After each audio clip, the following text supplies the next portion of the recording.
Hello, everybody, and welcome to the next installment of The Great Ace Attorney. I've kind of fixed up my stinger there a little bit. It's a little more swirly, got a few more pocket watch swings. I want to try to get the production values up here in between each session. I want you guys to know that I'm putting effort into the channel. I'm not just half-assing this, I'm taking this seriously. We are ready for the second trial. I am ready. For those of you who saw my Twitter post there, I was going to start in a couple of hours, but one of my clients was kind of being a pain in the butt. So instead, I had an early lunch instead of taking his case, and I am well fed and I am good to go. And we are ready to get started. So for anyone who saw the first trial, we are now going to start the second one. Staying well hydrated too. And yeah. We're just going to get right into it in a minute. For those of you seeing the other streams or just getting a feel for this channel, sometimes I post hypnosis stuff. Sometimes we do some meditative stuff. Sometimes we just chill and hang out. Streams like this, these are the entertaining streams. These are the ones where we're just going to have fun. I need to lean back a bit so I'm not peaking my audio. Hopefully I'm coming across loud enough. Oh yeah, that's something else. I actually hurt my back a bit. During the last stream, we streamed for about 4 hours straight for the last trial. And I technically hurt my back a little bit because I was kind of in a posture that I really shouldn't have been. So I've reorganized my space a little bit here. I'm actually wearing a bit of a back brace that I sometimes wear when I'm exercising, but I'm wearing it now just to kind of give myself a little lumbar support. But we'll be good. I got my coffee. I got my carbonated water, my sparkling water. I'm eaten up. We are good to go, and we are going to go ahead and get right into this game. And yeah, without further ado, Chapter 2 of The Great Ace Attorney.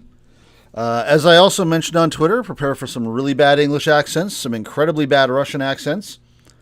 But you know what? That's just what we do here. We have fun. I'm not going to sweat it too much. Just try to make everyone sound as distinctive as possible. Here we go. The adventure of the unbreakable speckled band.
I love how there were words on the screen and it was subtitled.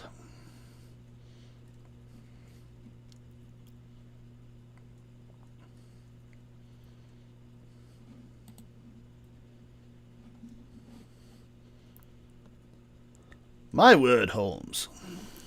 Oh, sorry, Sholmes.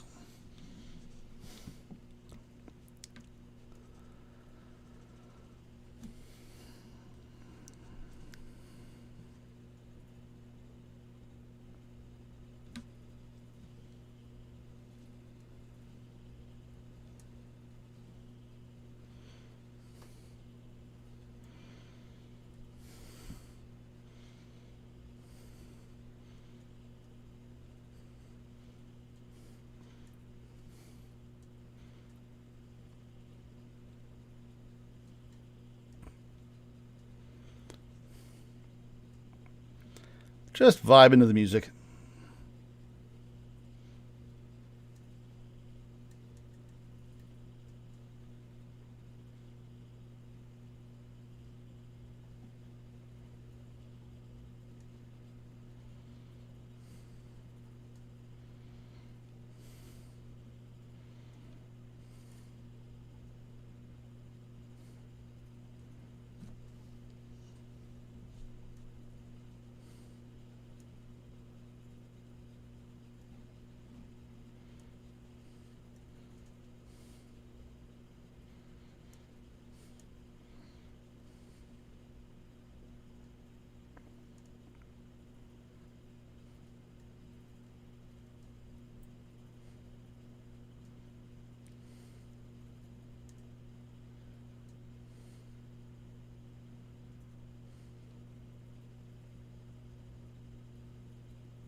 What accent was that?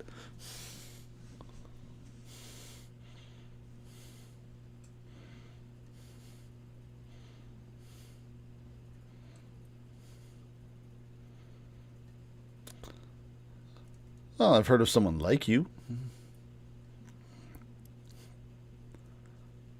I kind of wish they put more effort into his name like they did with Wilson. Like what, you guys didn't want to use Pig Latin or something? Oh, my head is throbbing. Trying to remember all the voices I did last time. What's going on? Something's not right here. There's trouble in the air.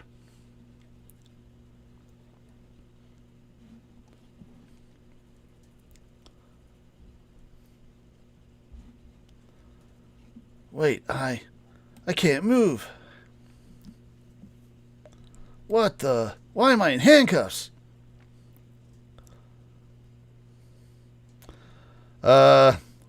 Ruski? So you wake up now,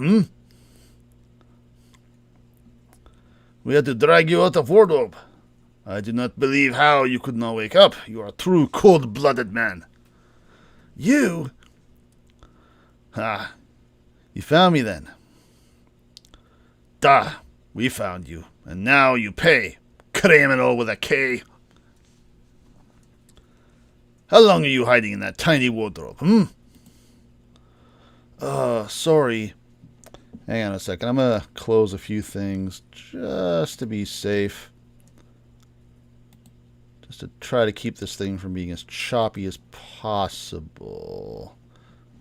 Yeah, we'll see about that. Sorry. Now you have been found, it is time to admit your crimes. Unless you want to find out how cold the ocean is, No, I'll tell you everything. I'm guessing this is Suzuto. How am I going to do her voice? There's only one thing I'd like to know from you. Isn't that? Guessed right again. All right. Why did you do it? Why did you take his life? Miss Suzuto? Wait. What did you just say? Take his life?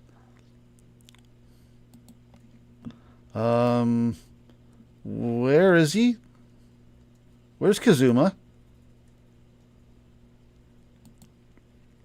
Ha! You pretend you do not know? You are like wolf in sheep's pelt. You are the killer. Do not try to make excuses. What? Kazuma-sama's body was discovered not long ago. Here, in this very cabin, that was bolted shut from the inside. His body... Please, do not try to tell us you are doing this terrible thing in sleep.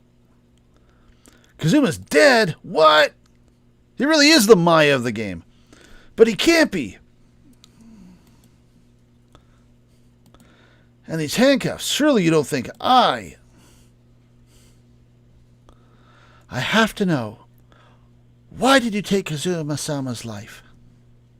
Answer me, please. No.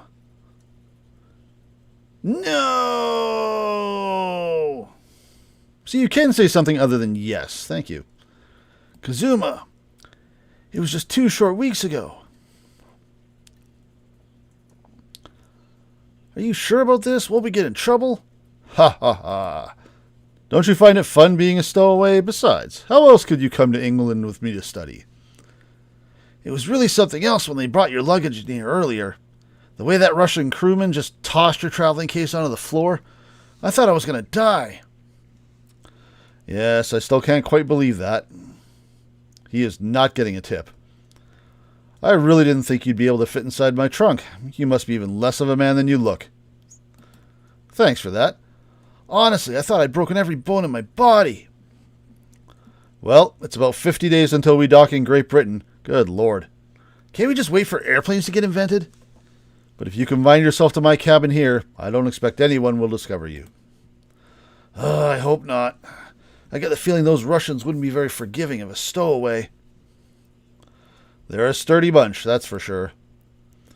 What I want to know is, why do we need to keep it a secret from the young lady? From our faithful judicial assistant, Mikitoba, you mean? From your close friend, more to the point. Surely we could confide in her, couldn't we? I don't believe she'd give me away. No, but if she knew what we'd done, that would make her guilty by association. It's best that only you and I know about this. I suppose so.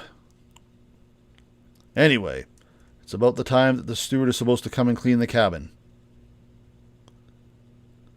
I know it's cramped, but you'd better get in there, I think. It won't be for long. And anyway, compared to hiding inside my traveling case, it'll be a breeze. Yeah, but what if the steward decides to open the wardrobe for some reason? Then I'll be in for it. Stop worrying. I tell you what, why don't you write keep out or something on this piece of paper? What? In Japanese, so all the Russians can read it. Then I can stick it over the wardrobe doors once you're inside. I don't know.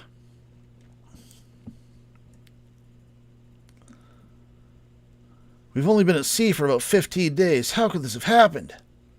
We were supposed to be going on this adventure to England together.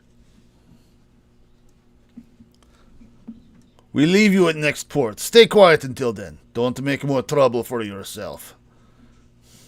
Murderer. No, I'm not a murderer. Duh, you said before. You said you admit everything about crimes. No, that's not right. I meant I did stow away on the ship, but murdering my best friend? No one else could have done it. Admit truth. Suzuto. Please, tell me what happened. I need to know. Very well. But there is something I would like to ask of you, too. Those eyes. She looks like she's ready to destroy me. She looks like I'm ready to get thrown across the room. This nightmare is getting worse by the minute. I suppose all I can do is try to find out what really happened. Oh, we actually get to ask things. He really has been killed, hasn't he? This isn't just a bad dream? And these handcuffs, they think I did it? They think I'm Kazuma's killer? When they found him, the cabin was locked from the inside. What do you mean? Do you know what a lock is? There's no access to the cabin via a porthole window, and the bolt on the door can't be operated from outside. In other words, after the crime, the culprit couldn't have escaped these four walls. What? Or, to put it another way, the culprit can only have been someone inside this cabin. Or do you have some other explanation? I really got to feel out her voice. This is impossible. How did he die then? What happened exactly? Are you still going to deny the charge, even despite the circumstances? Please, Suzuto-san, you have to tell me.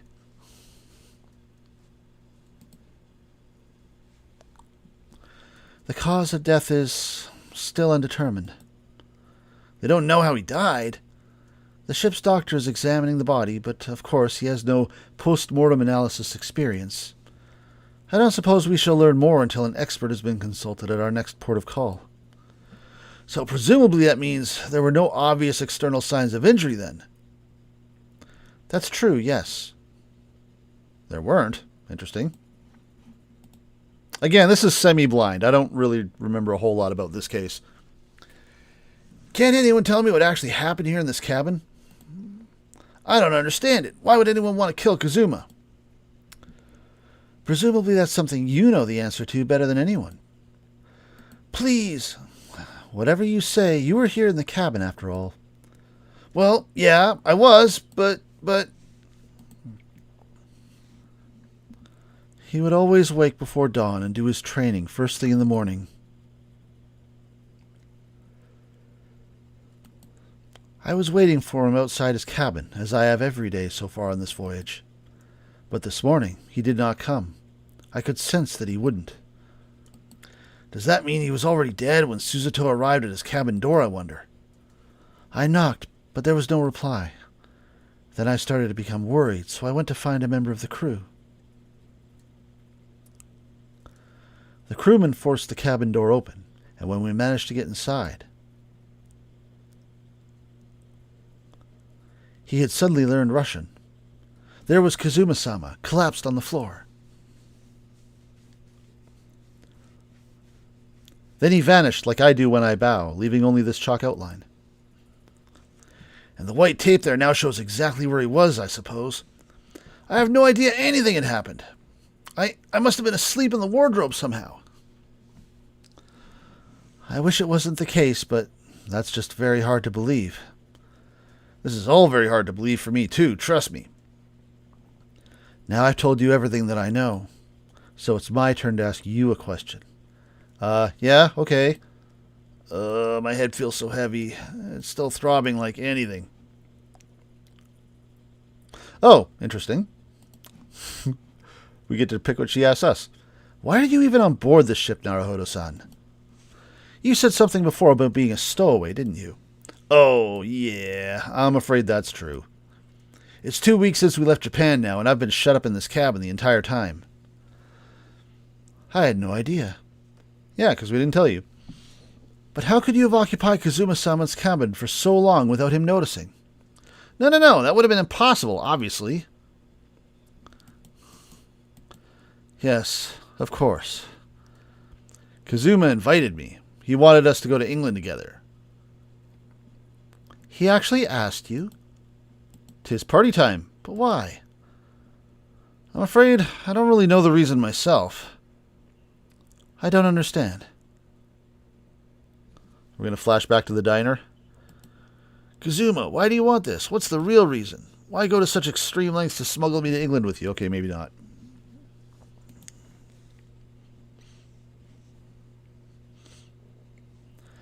It's an idea that's been on my mind ever since the end of that incredible trial. I think I told you then, didn't I, that you ought to become a lawyer yourself? Well, yeah, you did say that, but I didn't think you were serious. You have a talent for it, I can assure you of that. But I've never really thought about being a lawyer. Well, that's something you can decide for yourself. It's a little late for that, isn't it? London is at the spearhead of cultural development, the center of the world in many ways. There can't be any harm in seeing such an important place with your own eyes, can there? Well, no, definitely not. But on a personal level, if you were to become a lawyer, then what? Nothing. Forget it. There's still a lot of mysteries about this guy.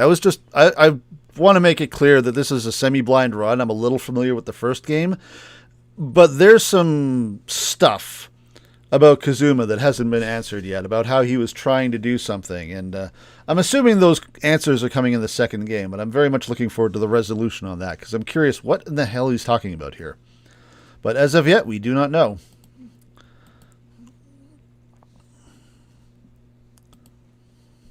Sup, cutie? Kazuma-sama he was always saying the same thing, that he wanted to change the Japanese legal system. Perhaps he thought that he could do that with you. Well, maybe, but something's still bothering me a little bit. Where's that wind coming from? The look in his eyes, then. It was darker than I've ever seen it before. Also, it's glitching. Suzuto-san, I'm sorry that we kept it a secret from you. My stowing away on the ship, I mean. If I know Kazuma-sama, I expected he was trying to protect me, to avoid me becoming guilty by association. That's exactly right, yep. Word perfect, in fact.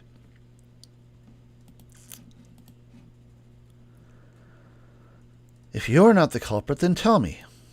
What happened last night here in this cabin? I was sleeping. Well, the thing is, I don't really remember. Kazuma brought me something to eat, just like he always did. And then I got myself into that wardrobe over there, just like I always did.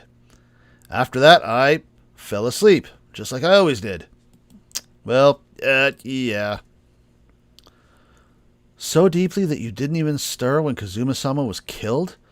Well, yeah. Bullshit. I know it sounds unbelievable. Really, I do. But it's the truth. If only I'd woken up, then perhaps I wouldn't be in this predicament. And for some reason, my head's still throbbing like anything. Really? Something wrong?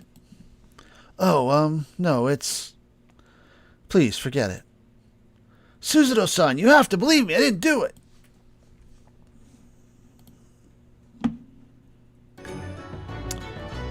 I just realized the desktop audio was still off for some reason.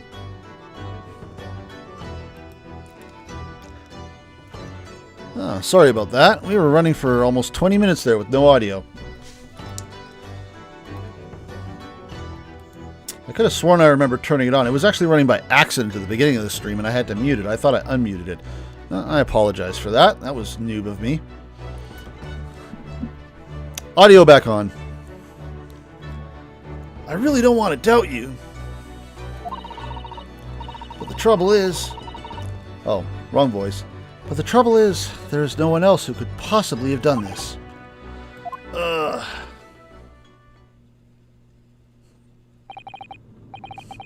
If the audio is not on, feel free to mention it in chat. I know we've had a few viewers off and on over the last 20 minutes, so feel free to give me a smack across the hand and say, hey, smarten up. Kazuma, I don't understand. Why? Why did this have to happen? I can't take this. Don't try to go anywhere. You're the perpetrator of this crime. You can't leave. I can't allow that to happen. I'm sorry, but Kazuma was killed right under my nose here. And I didn't do anything to stop it. And now I'm supposed to just sit around? My hands tied? While whoever did this walks free? I can't allow that to happen. Well, what do you propose to do then? I'm going to investigate. I'm going to find out exactly what happened here. I'm going to work out who took Kazuma's life and how and why they did it.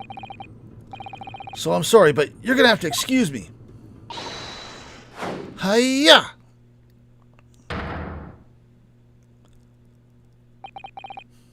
What the... Well, we're going to call it a Susato takedown instead of a Susato toss. I know the fan translation call it Susato toss. I kind of prefer that one. That was a Susato takedown. Susato, what? What martial art form is that? I'm going to need you to prove it. Sorry? Prove it? Yes, your innocence. I need evidence. But how am I supposed to... Have you forgotten already what you achieved just a few weeks ago? You successfully defended yourself in a court of law. Oh, I see. She's expecting me to present some conclusive evidence. I have to get Susato to believe me. Susato. I gotta remember how to say her name right. Well, I only have two things, and one of them is obviously not it. But this actually makes sense, because if this was taped over the door, how did I get myself in the door? Also, it says Japanese, so I'm not really sure why we bothered. Yes! Tell me, when I was discovered in the warehouse before, was this piece of paper stuck over the doors? Oh, yes, it was. I remember clearly. I thought so. Kazuma always put it in place whenever I went to sleep there. Just in case the cabin steward or another crew member decided to look inside. Because again, I'm sure they totally understand katakana. So naturally, he did the same last night as well. Ah! Yes, of course. The gentleman who discovered you peeled that sign from the wardrobe doors before he opened them. Oh, crap. But if I were truly the culprit, I couldn't have climbed back inside the wardrobe and stuck this on the outside of the doors on my own. Yes, that's quite true. In other words, it's impossible that I killed Kazuma.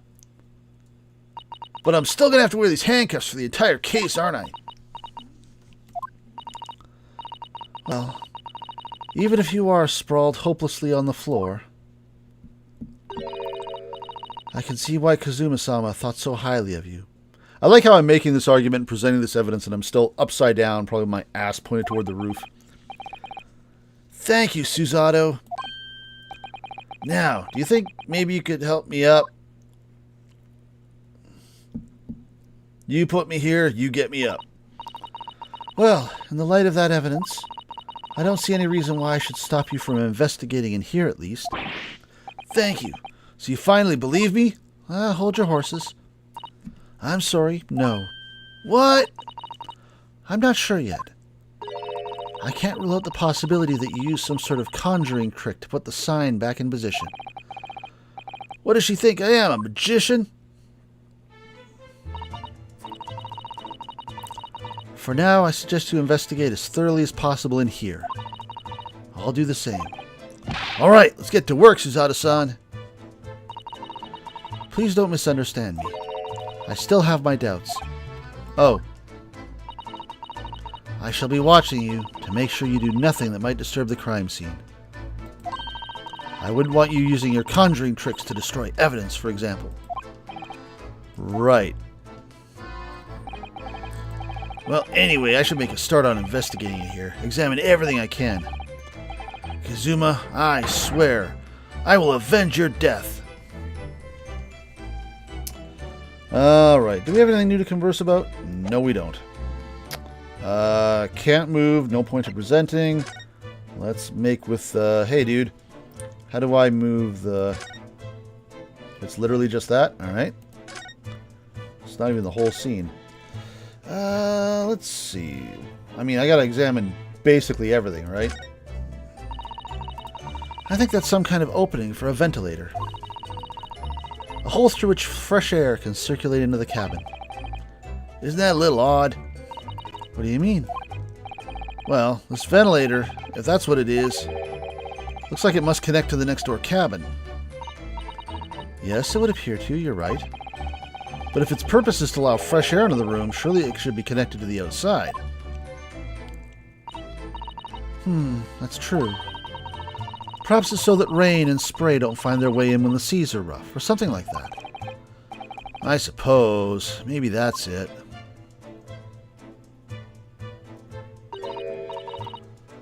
Oh dear, that won't do. Did I already trigger something? What's this? Whenever I'm examining things, I always find myself so focused I forget to look around properly. Oh yeah, that's not good.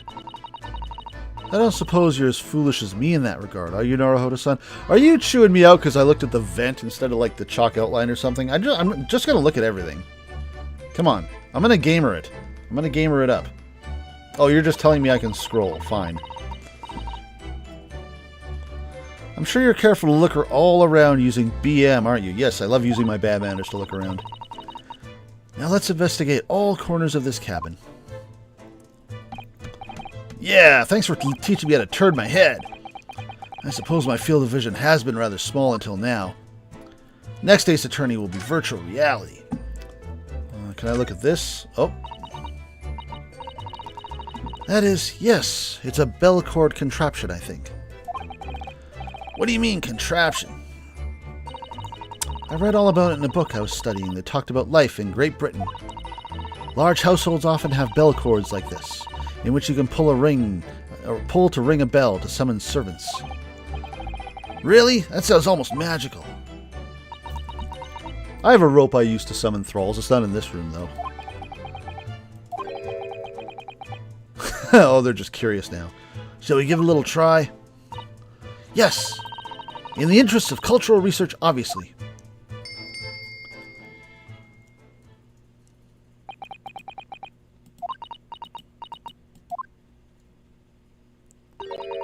I suppose nobody comes for lowly Japanese people. No, I'm sure it's just that everyone is busy, that's all. Oh, I got a check mark. Okay, so if I hold down, I can move around. I can see what I've... Alright. I've investigated thoroughly, have I now? I've started with 2 things that I know are irrelevant. I can't find anything out of place. So... Oh, I didn't get the cursor. Fine. Picky. It's some 2 weeks since we set sail from Japan.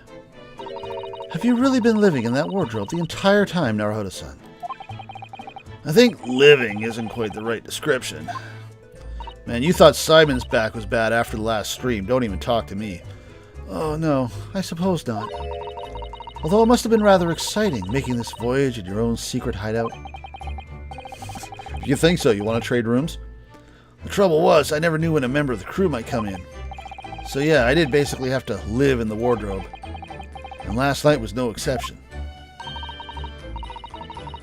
But because of that, you have no idea what was happening out here in the cabin. Nope, sadly not. Alright, now we got the check mark. Oh, that's... Oh, so I can't even look at the bed. Alright, fine.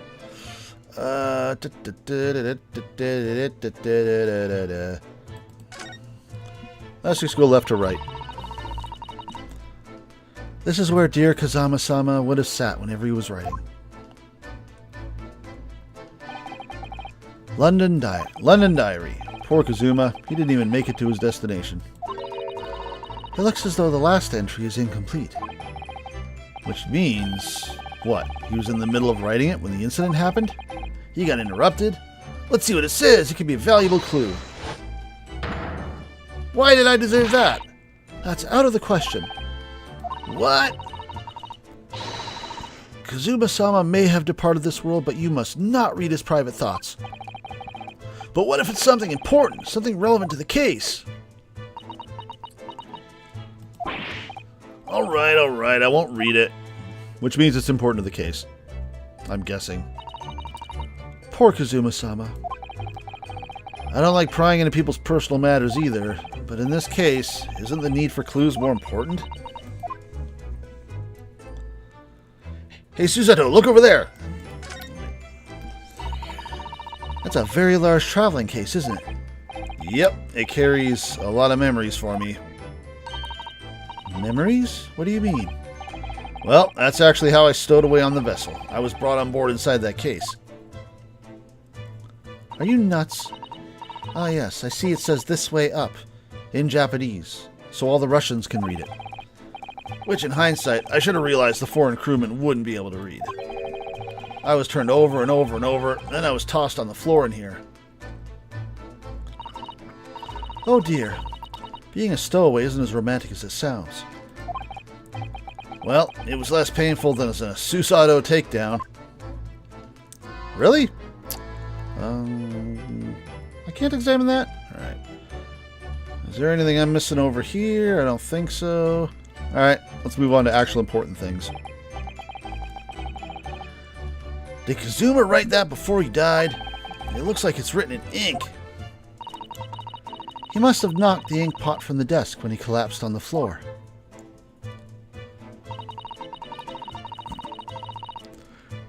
Then I suppose he wrote this message by dipping his finger in the spillage. Poor Kazuma-sama. No wonder don't doubt he was in terrible pain. It's almost unbearable to imagine it. Look at how badly he screwed up his kata. I suppose he was trying to leave some kind of clue in his final moments. I know Russian. I'm sorry, partner, but I can't read your writing. Should this not be a clue in? Should nobody be scratching their heads wondering why Kazuma wrote in Russian? Alright, whatever. I don't think that's Japanese, Naruhodo-san. What? Then what language is it? It pains me to admit it, but I don't know. It's not a foreign script I'm familiar with. What does it mean, I wonder? Aha! I knew he was going to show up eventually. Who's that? He wasn't there a minute ago. As far as I can tell, it looks like he might be European. Oh, how did he? You've noticed the man too, haven't you?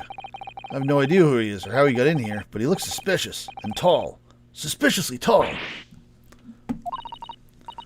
Naruhodo-san, don't tell me.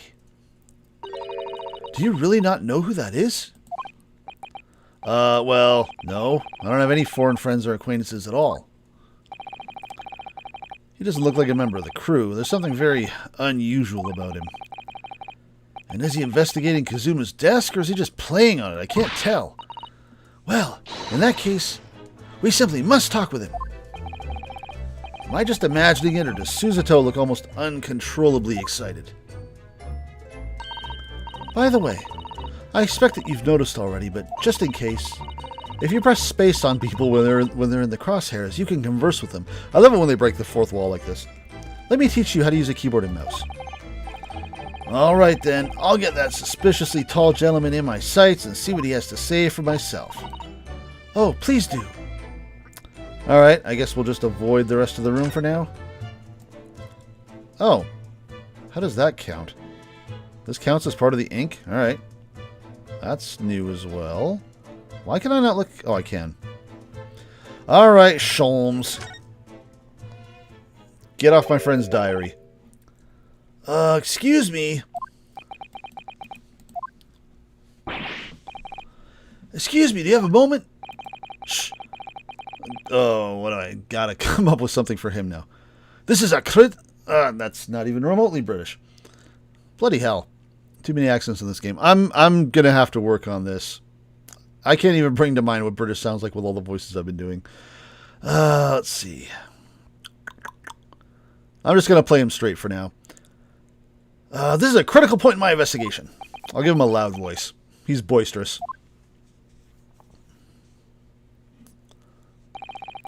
Maybe I should leave him alone. He seems a little unfriendly. Cool, blimey. Yes, perhaps that would be for the best. I did the wrong voice. Oh. Never mind. Greetings! I hope I haven't kept you long. Ah! Here comes that music. What exactly were you doing on Kazuma's desk just now?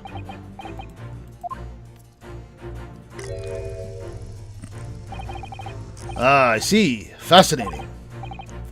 Sorry, what do you mean? What do you see? It feels like he's looking right through me. Oh yes, everything is clear now.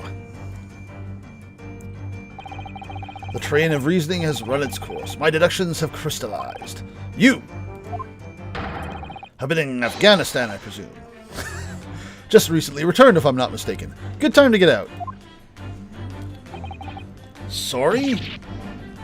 What? And now, while venturing toward foreign climates, you find yourself in a most troubling predicament.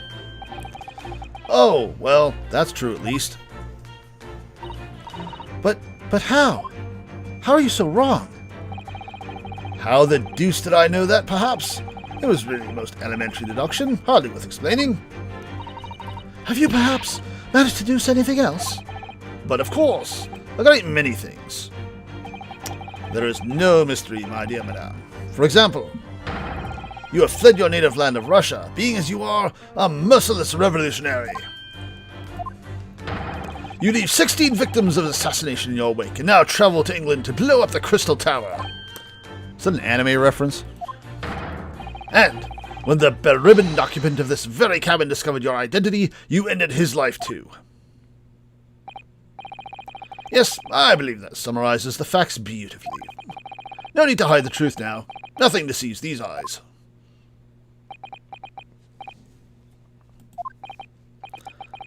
Just to be clear, you are talking about me, right? Certainly I am.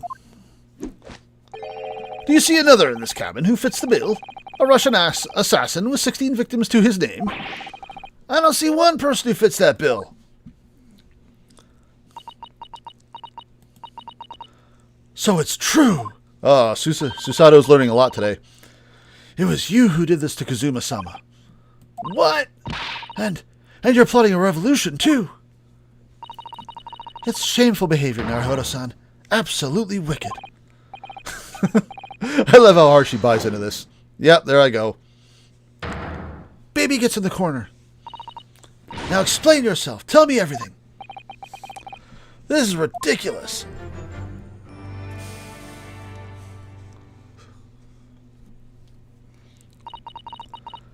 How could you do it?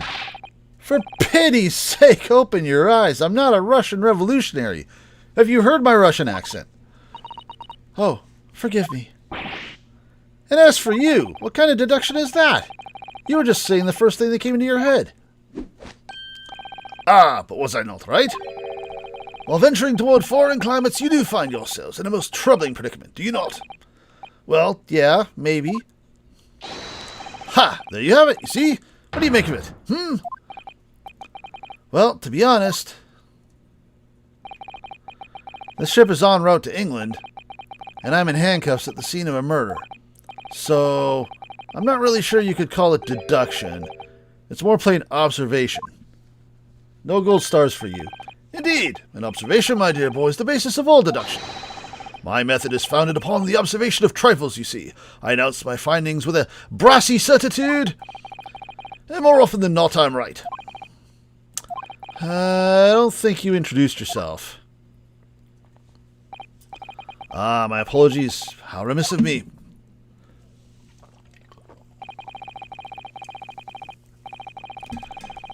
I am none other than the greatest detective of the century, known to men and women the world over. The inimitable Sherlock Sholmes, who we're just going to be calling Sherlock Holmes, because I can't bring myself to say that name with a straight face. So, it's really you, the actual Sherlock Holmes. Sherlock Shea Holmesley, the very same. The inimitable, actual Sherlock Holmes. He likes that word. Do you know this man, Sasada-san? The most famous detective in the world? Naruhodo-san, of course I do. There's no one who hasn't heard of him. What planet have I been living on, then? We must ask him what he's deduced. Well, apparently he's deduced I'm a Russian assassin. He will have worked out the entire case already, I'm sure. Really? Why do I feel uneasy about this? Do I get to talk to you now? I do.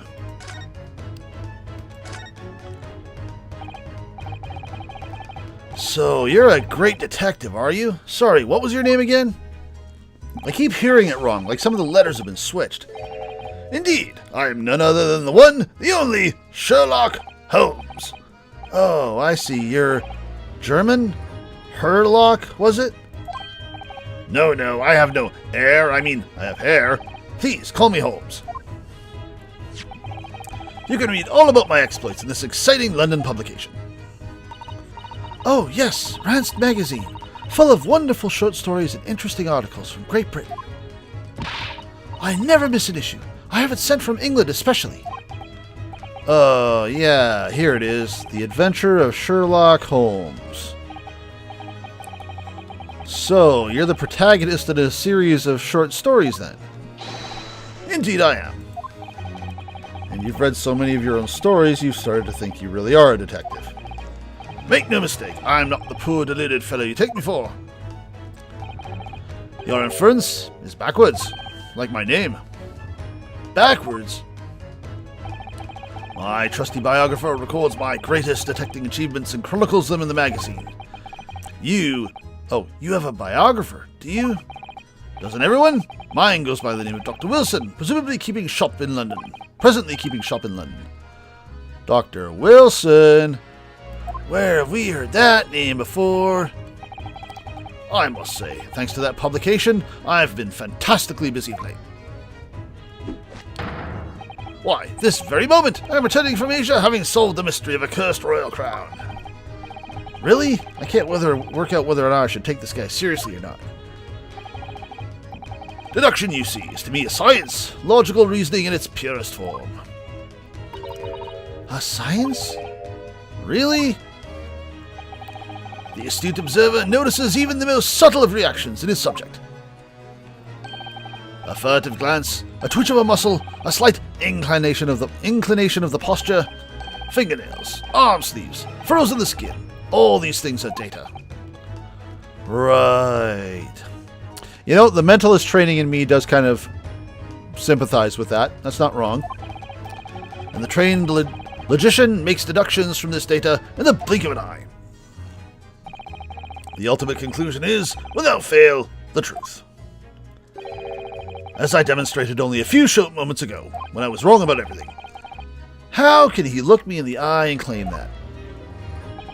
So you see, I have a turn both for observation and for deduction, and fame. That is what makes me the one and only Sherlock Holmes. Can we get Kyoko Kirigiri in here? Have you managed to deduce anything about this particular case yet? Have I managed to deduce anything, my dear fellow?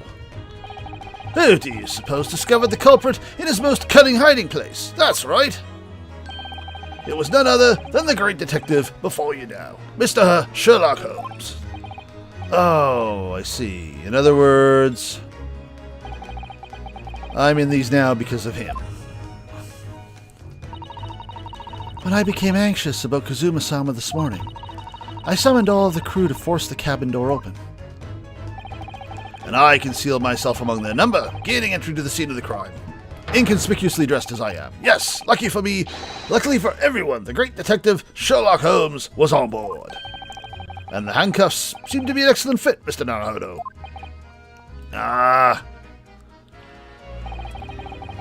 I like how the languages are getting juggled and stuff. We're going to have the Russians later, but Holmes is calling people Mr., and of course, Susato and Naruhodo are calling people San.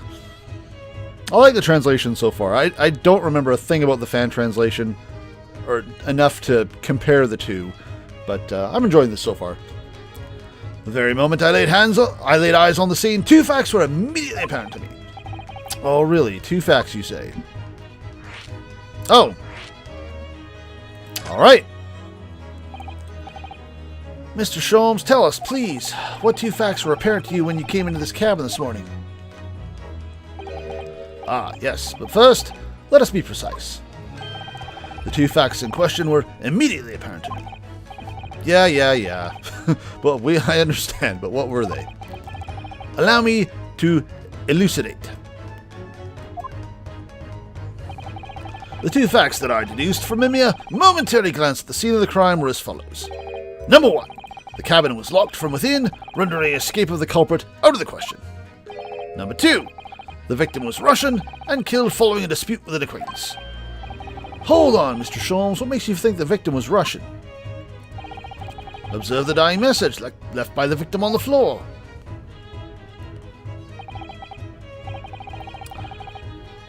That is the Russian word for wardrobe.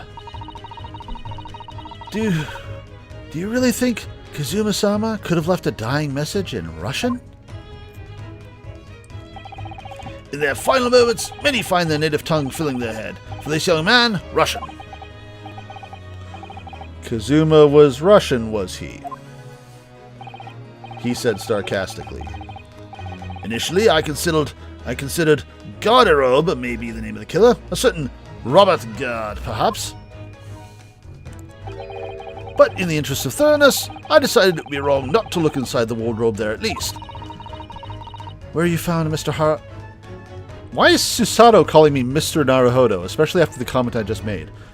Where you found Naruhodo-san sleeping soundly. Quite so. I found you, the renowned Russian revolutionary killer. Why is it that I'm Russian too? I observe that you are wearing the same attire as the victim. In other words, you're acquainted. And if my memory serves, that outfit is the traditional dress of the Russian people. Our school uniforms are the traditional dress of the Russian people?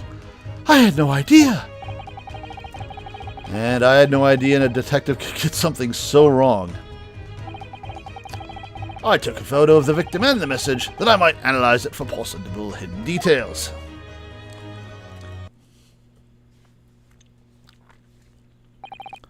This was taken immediately after.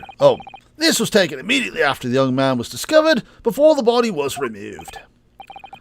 Yes, Kazuma had already been taken away when I woke up. This is the first time I've actually seen him like this.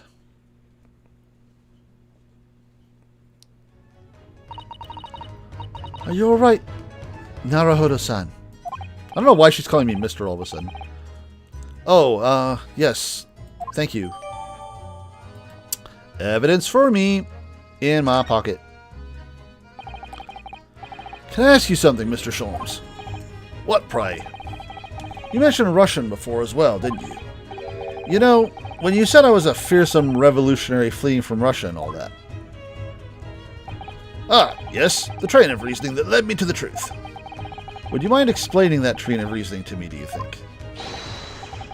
Certainly, if it interests you. How many times I'm not Russian and I don't speak Russian? Oh, I don't get an option for that. Okay. Is that just here?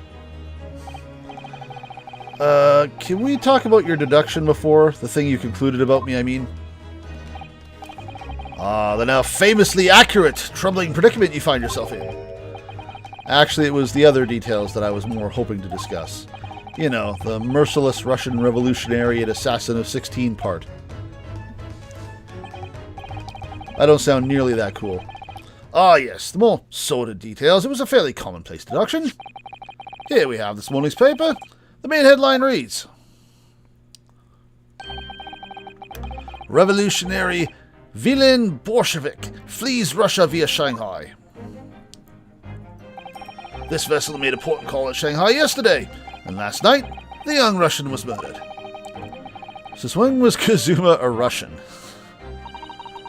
It sounds like Mr. Sholmes has concluded he was Russian because of what Kazuma-sama wrote on the floor. See, call Holmes Mr., call Kazuma-sama, call me San. Why are you messing it up? It was a simple act of reasoning to realize that the culprit of this crime was the same merciless revolutionary, one who would kill the very man who helped him to escape after his true identity was discovered. Yes, you, Vilin Bolshevik. Because I look just like him. Well, you are a fearsome revolutionary after all. Therefore, you have no doubt learned to revolutionize your appearance as well. Please. And I might add, your name does not appear on the ship's passenger list. Need I say more? Well, that's because I'm a stowaway. What about the other details? The 16 victims of assassination and blowing up the Crystal Tower. Ah, yes. The journalist clearly interviewed the man and printed all those particulars in the article. The deeds the man has perpetrated thus far, and those he is plotting. Yes, everything about this revolutionary Bolshevik was included. There can be no mistake. Do revolutionaries usually agree to interviews with newspaper reporters, I wonder? And what about the part where you said I was just returning from Afghanistan? Do you know what's going on over there right now? Also quite clearly stated here in this article. Bolshevik has recently returned after a period of subversive activities in a war-torn region of Afghanistan. Where even is it anyway, this Afghanistan place? Here, take the paper for yourself. There's a little memento of this great deduction and how awesome I am. Oh, thank you. I've absorbed all that is of interest to me within its pages, but I see no rubbish bin nearby. Your pocket will do. And you may find the article on the back page of interest as well. On the back, cast your eye over it sometime if the interest takes you, though you may need someone to interpret. It's all written in Russian. I couldn't hope to read it. But I suppose it wouldn't hurt just to glance at the article. Maybe there might be a picture or two. Is that going to happen automatically? Nope. Should I take a look? I know what's on the back, because I remember that much. Let's get the info we need from this, because it's going to be relevant later. I'm afraid I can't read a word of Russian.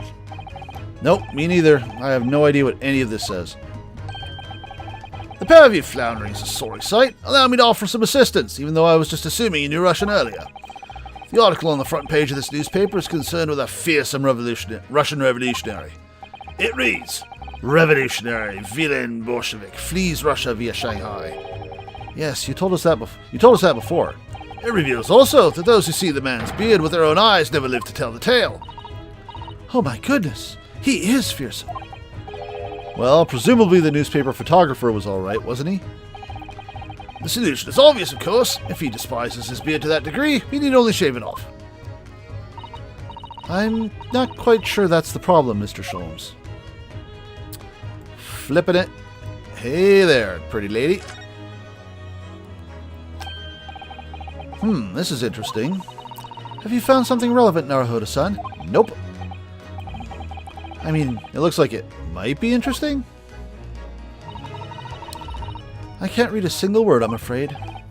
Nope, nor can I. But look at this picture. I found a picture of a pretty girl.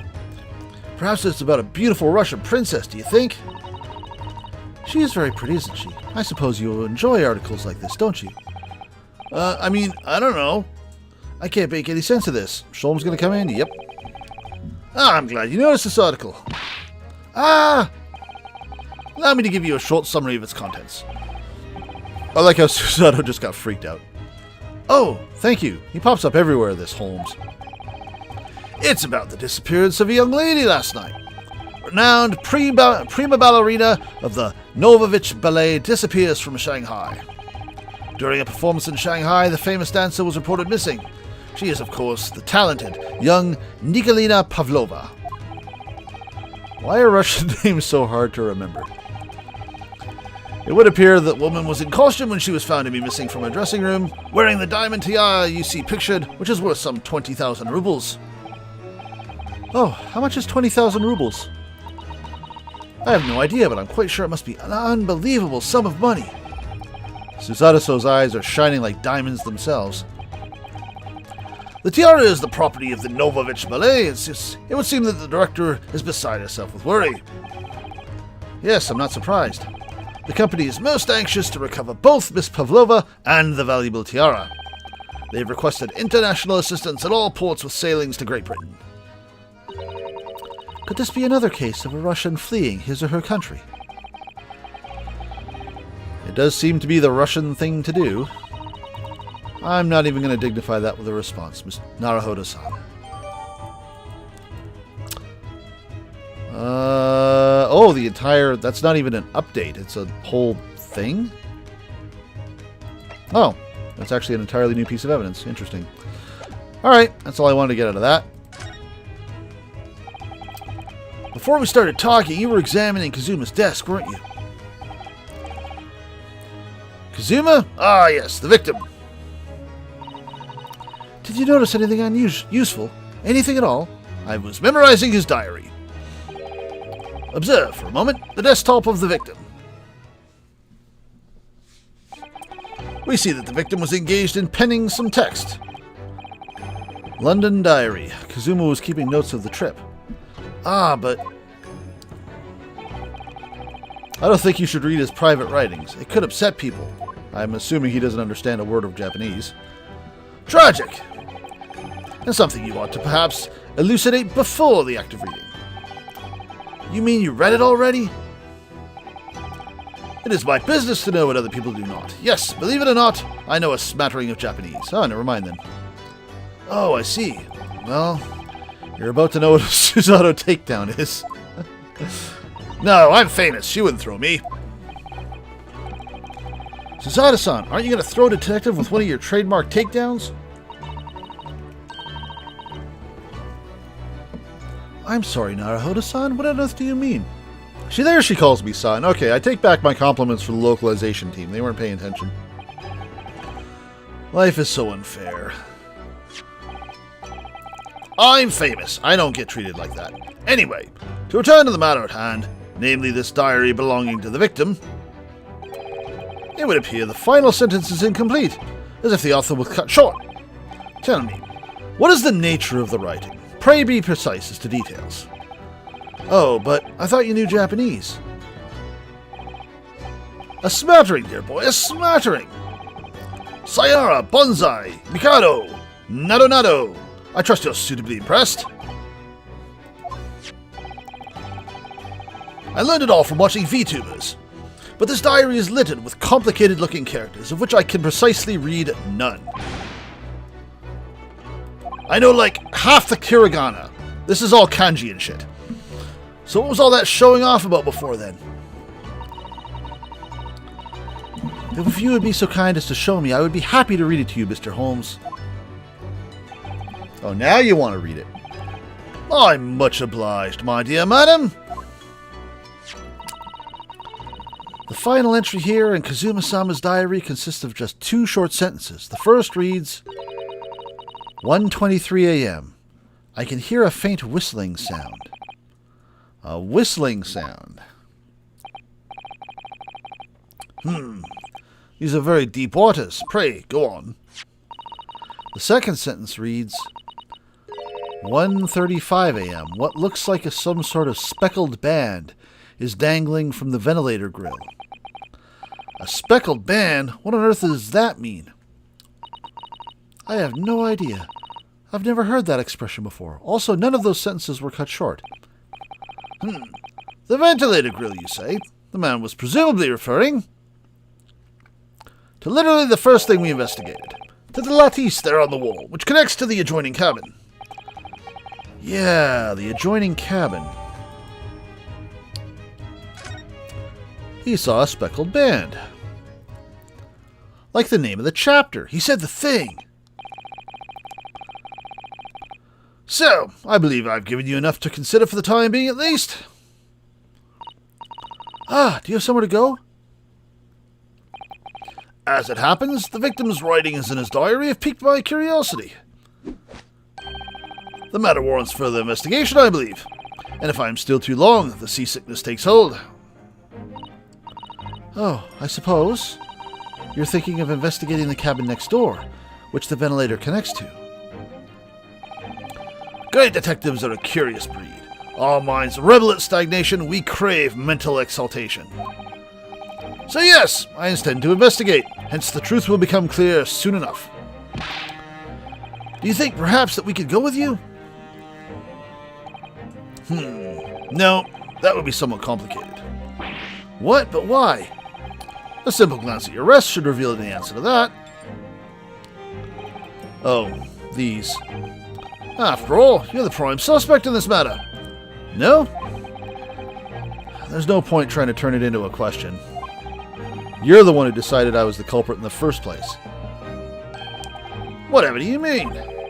I have no recollection of naming you as the culprit at any point. You must be joking. You just said it only a moment ago. Dear me, you are clearly misguided. I would have no cause to say such a thing.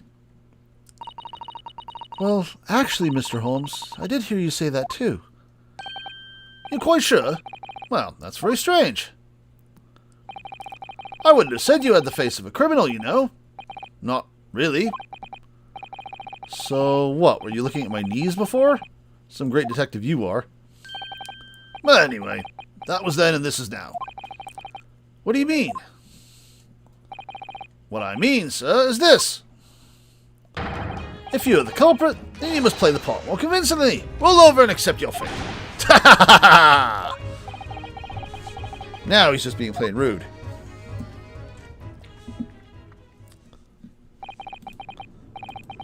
And off he goes, having just laughed in my face. His sense of humor is as twisted as his name. Naruhodo-san, what are you just standing there for? Huh?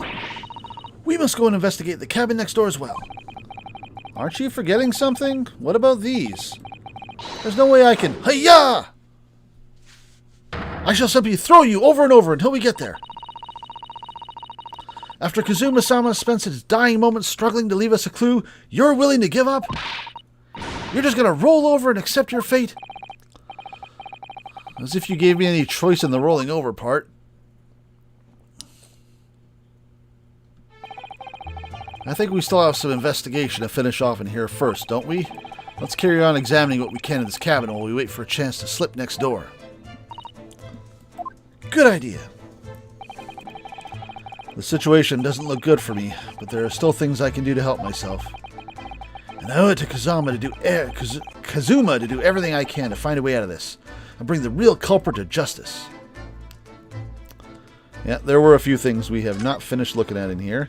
So we took care of this. I can look at that. What do you think this is? It looks like a broken piece of glassware. Whatever the thing was, it appears to have broken clean in two. The glass is such a beautiful color. It looks like a cute little Nesuke fastener from a kimono outfit. I'm not sure that sounds like Kazuma. He wouldn't have secretly carried a cute little trinket like this around with him, would he? And the mark beside it, what is it, I wonder? It has sort of brick-like hue. Yeah, you're right. It's the color of brick, isn't it? Even though I don't see anything of the same color anywhere else in the cabin. No evidence off that? Alright, fine. Be like that. The books have fallen over on the shelf. Look, they're all toppled the same way. Oh, yeah! Again, I'm starting to remember certain things about this case. I think I know why they did that. And what's this? A statue of some god of the sea. Although he's fallen over as well. Yeah, it's almost as if the whole shelf had been ransacked and everything mowed down at once. I wonder if perhaps it was Kazuma-sama doing his morning sword training, do you think? I seriously doubt it. Then perhaps it was you, Naruhodo-san, in a fit of rage against books. I wouldn't have bothered leaving the wardrobe just to mess up a few books and a statue. Could the way these things have been thrown about have anything to do with the case, I wonder? Well, I'll just set everything straight again. I don't like to see a mess. Tampering with the crime scene.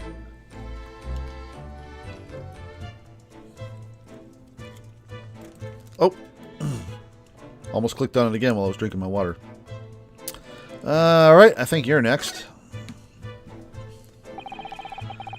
These are the rules of passage for travel aboard the SS Bureau. Rule 1, no stowing away. It's essentially a list of requests from the captain to all passengers on board.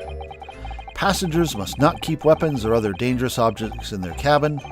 Pets are also strictly forbidden. His sword is right there. What? Why are you staring at me? I'm not a pet. Oh, sorry, I was just thinking. Are you more of a dangerous object or a pet? I can't decide. Well, one thing's for sure. Either way, I wasn't supposed to be in here. So if I wasn't a dangerous object and I wasn't a pet, I would be allowed in here? As my dinner from last night, a roast chicken. It was really tasty. Yes, it was very delicious, wasn't it? But did you eat it on the floor here? I'm not a dog, Susato-san. I ate it at the table, of course. Which begs the question of when and how did the plate end up on the floor? But Kazuma-sama didn't like chicken at all, did he?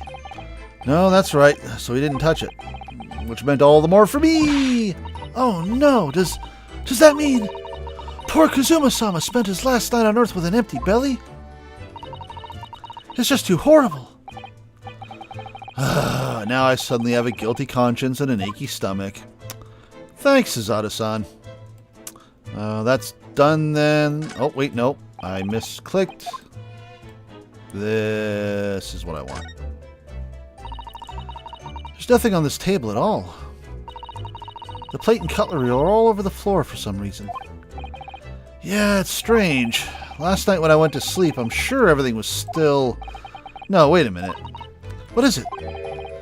That's funny. I can't seem to remember anything about what happened after dinner at all.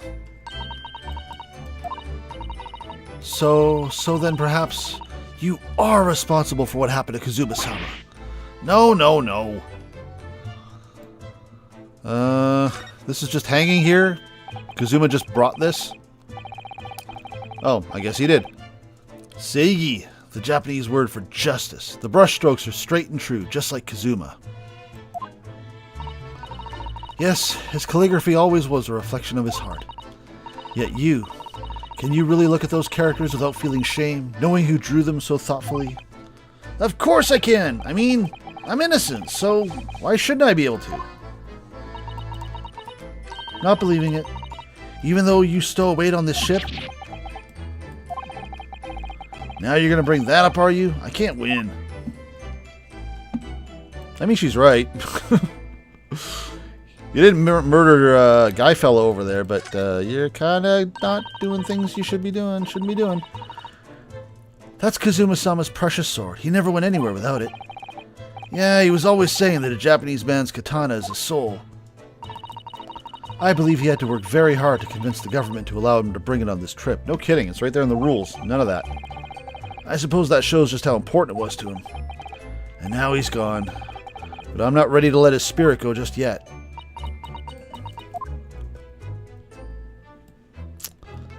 None of this trash is anything interesting. I guess we'll talk to you and then the door. I'll make sure I get you and not the door. Excuse me. What? I was wondering if I could ask you a favor? Would you mind if I investigated a little outside?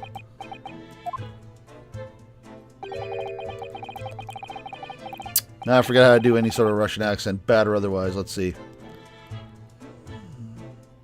Grandmother told me Japanese people do not make jokes, but it's not true, I see. That's not Russian. That's not Russian. Alright. I'm not going to juggle any of these well. Just forgive me. The criminal's asking prison guards to help him escape? Very funny. We're in the middle of the sea. There's no chance of me escaping. Nyet! You stay in this cabin until next port. Then it's up to Hong Kong police to decide what they do with you. You stay. Alright. There's no point trying to appeal to this man's better nature, that's for sure. Something else has got to come up, because I'm pretty sure we've investigated everything. When I went for help and the crewman forced the door open, this bolt had been firmly closed. It's quite a small bolt and not particularly sturdy, and it just slides across to secure the door shut. But still, with the door bolted, there would be no way to get in or out of the cabin, that's for sure. It's no wonder everyone suspects me. When she glares at me like that, I feel tense all up and down my spine. I remember reading once in a detective novel, the culprit used a needle and thread to draw a bolt across from outside the room in a situation like this. Yes, that's a clever trick, isn't it? I'm an avid reader of detective stories myself. But the door of this cabin and its frame are made of metal, and they seal together perfectly. There would be no possibility of using that needle and thread trick here, I'm afraid. When she glares at me like that, I feel pins and needles all up and down my spine again. Oh, there we go. We did trigger something else. Oh, look over there. The crewman, do you mean? He wasn't there before, was he? That's what I thought. Why don't we try talking to him? Probably because I'm likely to get yelled at again. But I suppose I could try. Converse isn't even an option now. Move, I can't move. All I can do is examine it, and I've already examined everything else, so... Is something wrong, Naruhodo-san? Oh no, it's just that crewmate standing by the door. I can't help feeling like I've seen him somewhere before. Oh, yes, you're right. He does look familiar. Excuse me, sir. Yes, what can I do for you? Sup, Osanaga? I recognize that face, but it can't be.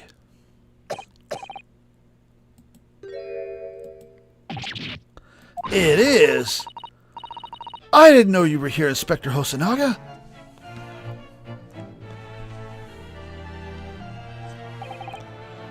Hello again. What are you doing here? I think that should be my line. I was so stunned when I saw you, my heart stopped. Nearly stopped, I hope. I received some special orders to go undercover as a member of the crew and board the ship. Again? You certainly seem to enjoy undercover work, Inspector. If there's anything I can do to help you, please ask. I never expected to see this man on board, but perhaps his presence can help me out of this hopeless situation. Get me out of here. We need to do things. So what are your special orders this time, Inspector? Yes, and why are you dressed as a member of the crew?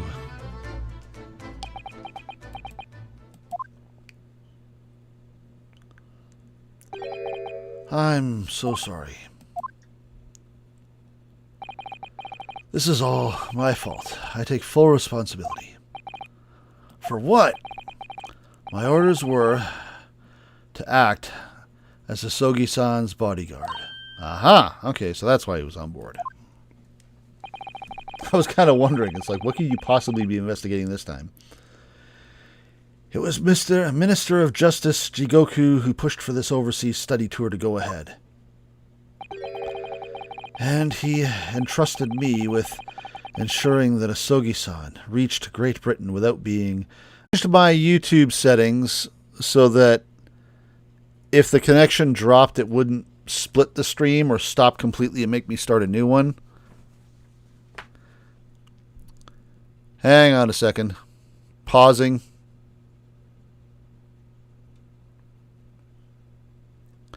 I'm just watching the playback here to see how it goes.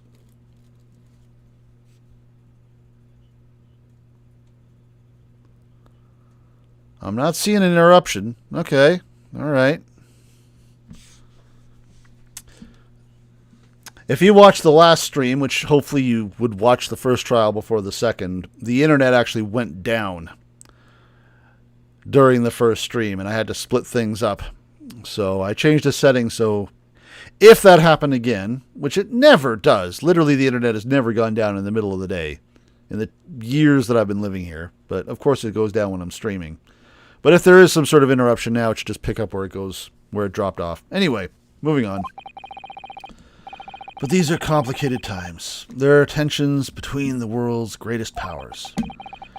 Minister Jigoku said we should be prepared for all eventualities. This is incredible. I don't believe it. Kazuma-sama was assassinated? Obviously, we couldn't give Asogi-san a visible security escort. Which is why I'm undercover now, posing as one of the crew. I see. And I didn't take my eyes off him the entire time we've been on board. From morning until night. Every day. Although clearly you did because he got murdered. But I never imagined it would happen here, inside his own cabin. Not here on the first-class deck.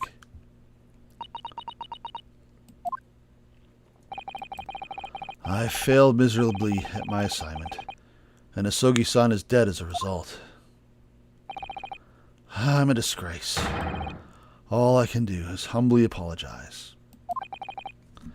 Inspector. So if there's anything at all that I can do to help now, just say the word.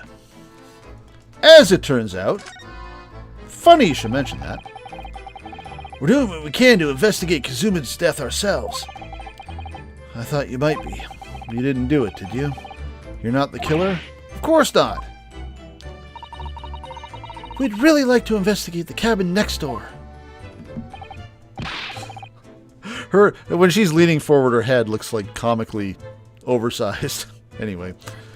Yeah, so we really need to be allowed out of this cabin. That just made me laugh. I'm sorry. What?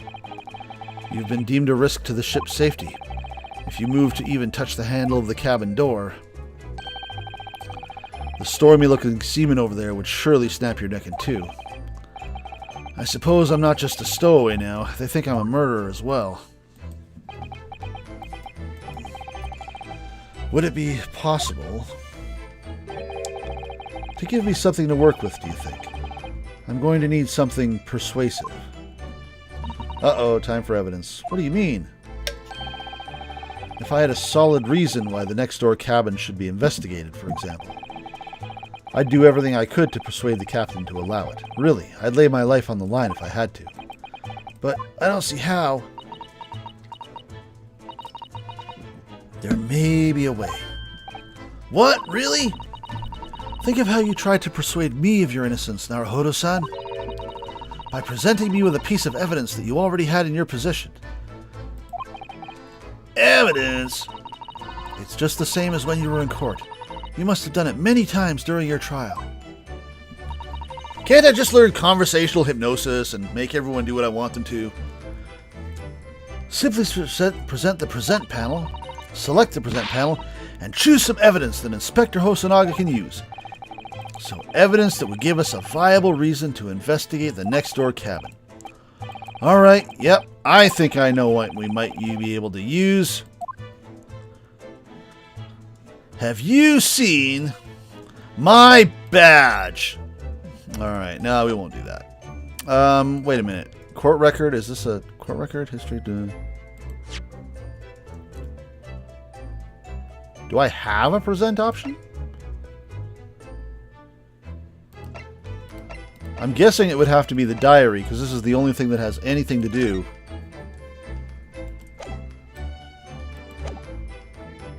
Do I have to back out of this?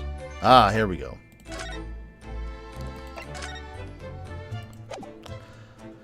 So, a reason why we would want to look next door. Does anything else relate? I don't think so. I mean, it must be this.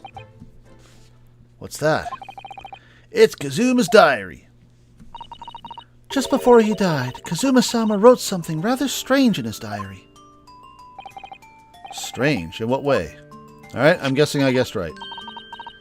He wrote, what looked like some kind of speckled band is dangling from the ventilator grill. A speckled band? That is strange. Yeah, we're still trying to work out what he meant by that, but what I'd like to know is... Don't tell me. The ventilator, is it? You're very astute, Inspector. That ventilator clearly joins to the next door cabin. The baby from the first game did it, because they could fit through there. Or the first case, I mean. That's right, so we can investigate in there, and we might be able to work out what the speckled band was. And the connection to this case is what exactly? Alright then. I can't leave this cabin at the moment. I'm stuck here until we arrive at the next port. The captain has given me strict orders to guard the scene of the crime, you see. I'll have to entrust the investigation to you. Really? You're willing to do that? Yes, as long as you don't leave the first-class cabin area. I'm afraid I can't remove those handcuffs, though. But what about the captain? Aren't you going against his direct orders? I'll be dead in 5 minutes anyway. I'm a man of my word. And I promise you that I'll lay my life on the line if that's what it takes to convince the captain. After all, I failed to keep Asogi-san safe. This is the least I can do. Thank you. Let's seize the moment then, Naruhodo-san. Just select move and then we can leave this cabin at last. Move? Alright, let's see what we can find out. Whoops, nope, bad.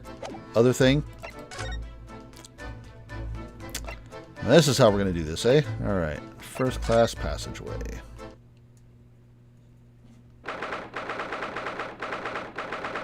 Is that a mousetrap down there?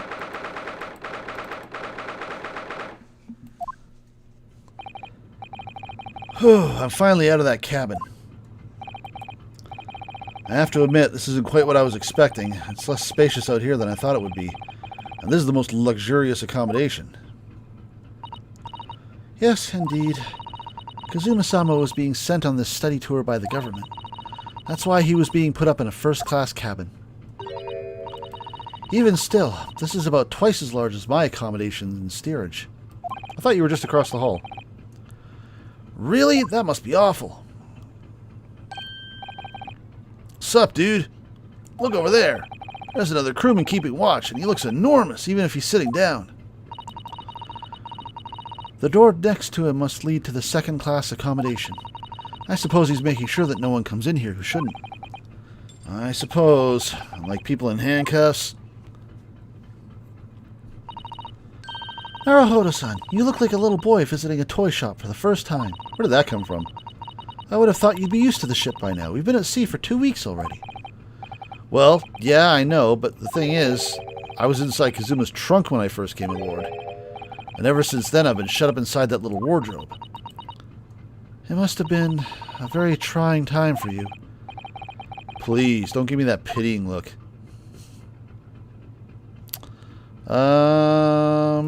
Do we do this? Can we look around? Oh, we can. Technically. Do I have the option to go into the thing? Hang on. Let's see if I can move yet. I cannot. Alright. Did she actually... Are you sure we've asked everything we need to? Does that actually come up if there's things I still need to do in the room? I wonder if that's a hint. Alright, well... Examining time. What do we got? I want to look at the mousetrap. Ah, a trap for catching mice. Yeah, we have plenty of those back home in Japan, too. Although they seem to be using a lump of chalk or something as bait. Let me see. Yes, I think that is what is called cheese. It's made from the milk of cows. You don't have cheese in Japan? I wonder what that tastes like. You can't eat it, Naruhodo-san. The trap will snap shut on your fingers. Really? But I suppose you're right. I'm pretty sure I can disarm a mouse trap, even in handcuffs. You weren't actually going to try it, were you? All I've had to eat for the past couple of weeks is Kazuma's leftovers. You don't know how hungry I've been in that wardrobe. Poor you. I'll find a little snack for you later. Her pitying look. Jeez. Okay, there's the door we came out of. First class cabin number 1. Yep, that's our cabin. Not our cabin. It's Kazuma-sama's, you stowaway. Sorry? Your accommodation is confined to the wardrobe inside the cabin. You know how to make a stowaway feel small, don't you? As small as the wardrobe I've been calling home. Big meanie. These cabins are the finest on the ship. My own cabin in steerage is number 539, by the way. Holy hell, how big is this boat? 500 and... How many cabins are there? What else we got? What do you think this is? It's a very pleasing shape. What? Why? That's the emergency alarm. It's probably best not to touch it. Oh, an alarm. It says, press only in times of emergency. What if I'm, like, really hungry? Is that an emergency? Can I hit it for a hunger emergency? It looks as though it sets off alarm bells ringing all over the ship and brings the vessel to a complete stop. So, like, if I'm really hungry. What are you doing, Naruhodo-san? You mustn't touch it. But this is an emergency situation. Just look at these handcuffs. That's a new pose. You know full well that's not what the alarm is for. If you were to bring this vessel to a standstill for no good reason, you'd be in an even worse situation. Why would you give the people all aboard the ship access to the handbrake? This seems like a design flaw to me. I wish everything would just stop, the ship included. If you have to do something foolish, at least make it something that doesn't affect everyone else. Do something foolish to yourself. That's fine. This is it. This is the cabin next to ours, the one the ventilator connects to. Yes, the ventilator from which Kazuma-sama wrote that he saw a speckled band emerging. Maybe whoever's in this cabin can help solve that particular mystery. Let's ask. Let's just gonna... Nope. Okay. I was about to say there's still stuff to inspect. But never me mind. Oh, excuse me, we need to get inside this cabin here. This is my accommodating face. The sailors' eyes speak volumes. They're clearly saying, keep out.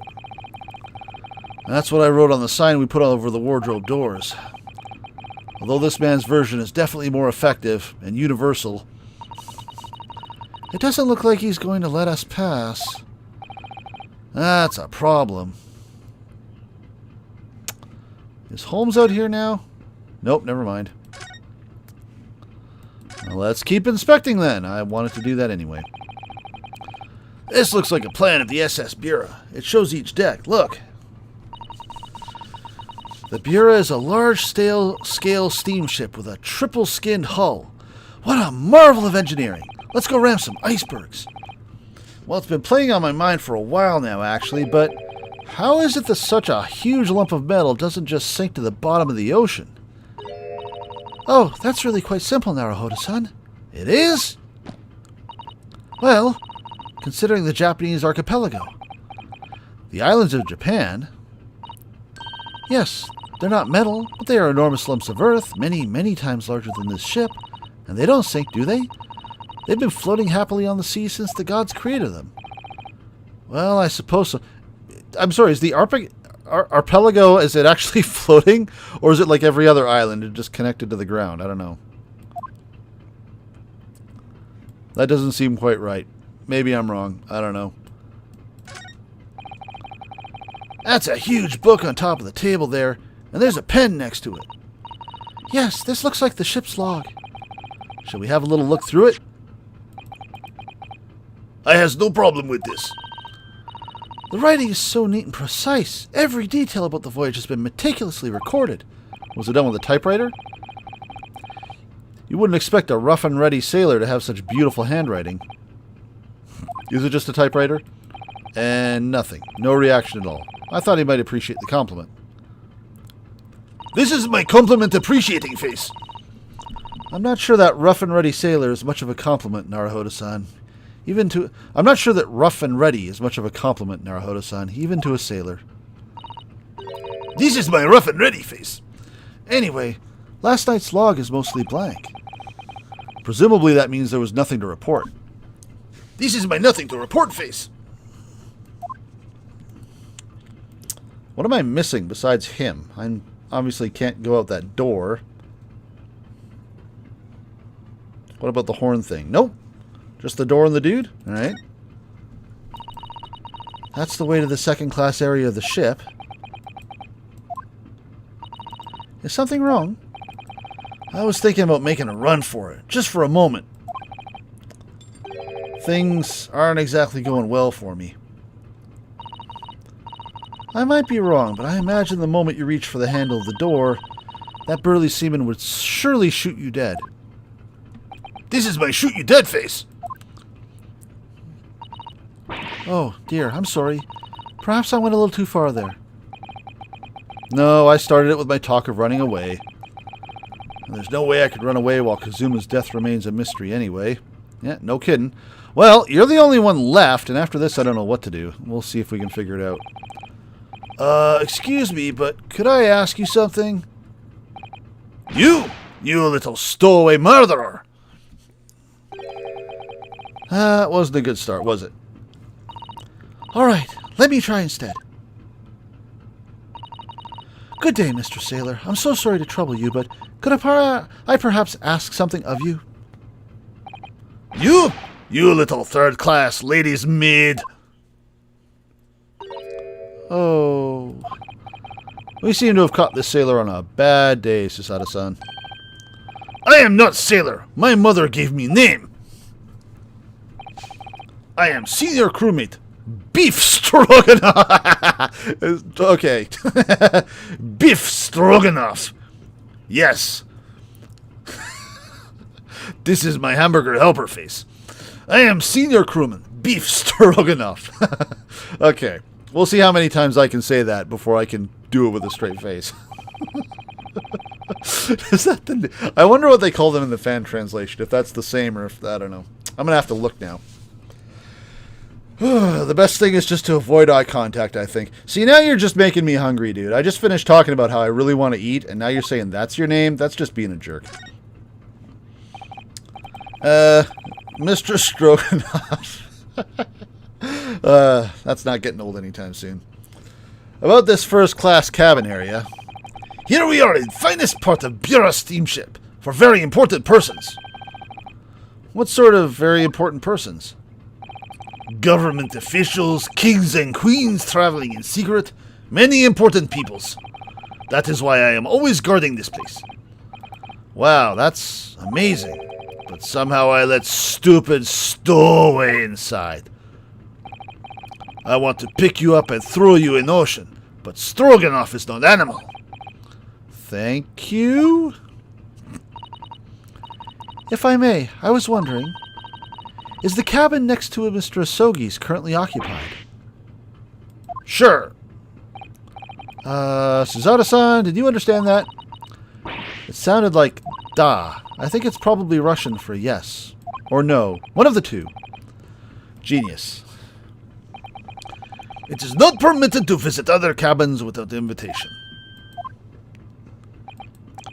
Well, it sounds like there is somebody in the next door cabin at least. Probably Holmes, hanging from the ceiling. Yes, it's tantalizing.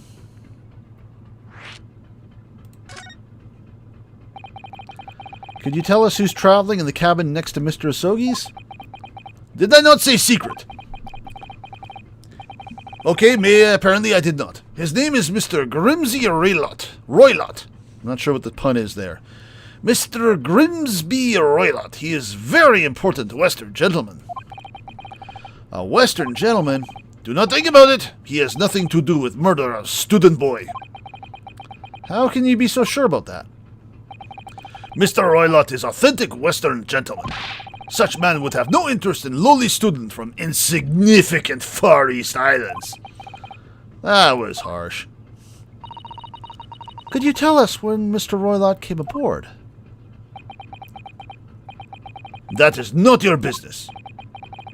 Come to think of it, even though we've been at sea for 2 weeks now and I've been in Kazuma's cabin the entire time, I've never once heard anything from the next door cabin, or even felt like there's anybody there. Well, you have been up against the wall. Well, presumably, since this gentleman is occupying one of the first-class cabins, he must be rather important. Is that right? That is not your business. This is my not your business face. Are you on watch here all the time, Psy'Min Stroganoff? Still laughing. Da, all time. So criminals like you cannot come in or get out. I wonder, could you tell us anything about last night at all? It is sad about student boy. Were you on watch last night as well? Of course. And did you notice anything at the time? Anything unusual? No! Suzato-san, did you understand that? Yet! It was clearly a no! I saw nothing unusual. Nothing at all. And you didn't hear any strange noises? What's with that side eye, you mofo? Or sense anything that was wrong in some way? Oh, Jay, thanks for joining. I see your chat there. Greetings, fellow cephalopod. May you have an awesome stream. I will. Thanks for dropping by, dude. I said no! Sorry. I'm not so sure. I could have sworn that he wouldn't catch my eye for a moment there. Yeah, you looked away, you son of a bitch. Don't think I didn't catch that. That is enough. I cannot say more now. It is time for me to report to Captain. And have lunch. Hamburger helper, as always. You must return to cabin. Yeah, alright.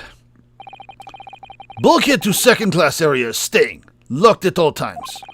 You escape when lobster whistles on top of the mountain. Or as English say, when the pigs fly. Yes, I understand.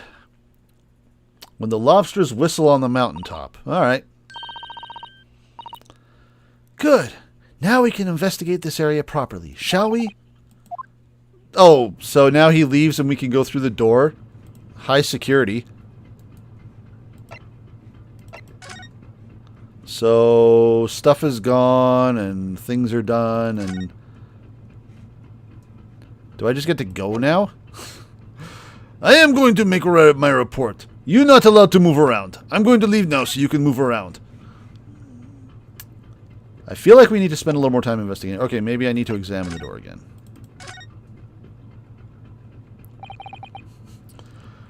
This is my letting you get away with everything face. Because I'm not here. Do you get it? This is the cabin next to ours. The one the ventilator connects to. Yeah, the ventilator from which Kazuma-sama wrote that he saw a speckled band emerging. Maybe whoever's in this cabin can help solve that particular mystery. Let's ask.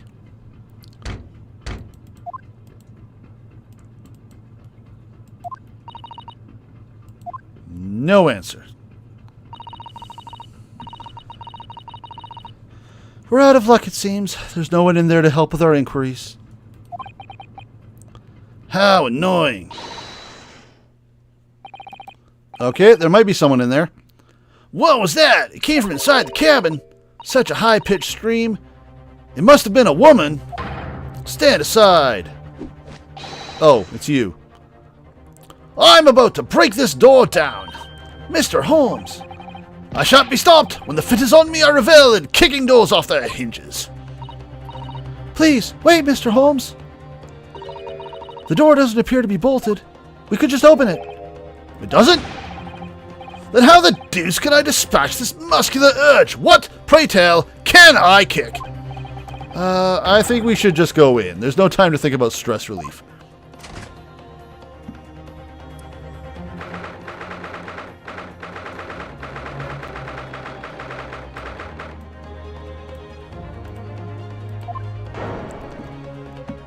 Sup, Beardo? Who are you? A Western gentleman? This man looks Russian to me. We're playing Russian roulette with the races around here, it seems. We heard a woman scream. A woman? Don't be absurd. I have no idea. I know where this guy is going, so I'm not really sure what I should be doing with their voice right now. We'll definitely figure that one out later. As you can see, there's nobody but me in this cabin. True, this old man does appear to be the only person in here. Check the wardrobe. Maybe they're pulling a me. But in that case, who just screamed? Hopefully I'm saying your name right, Jay Dosleton. You love the off-brand Sherlock. Thanks. I'm gonna pretend that I'm being innovative and just hope everyone ignores the fact that I'm really bad at British accents. Get out, all of you, now!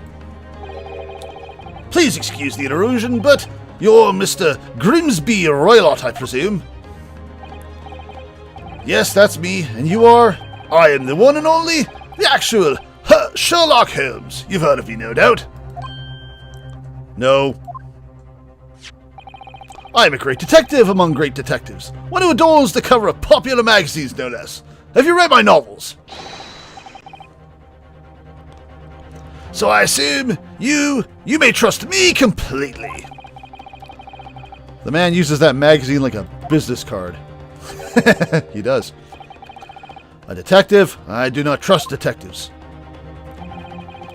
We distinctly heard a scream emanating from within these walls. Oh, the wardrobe's open. There goes my idea.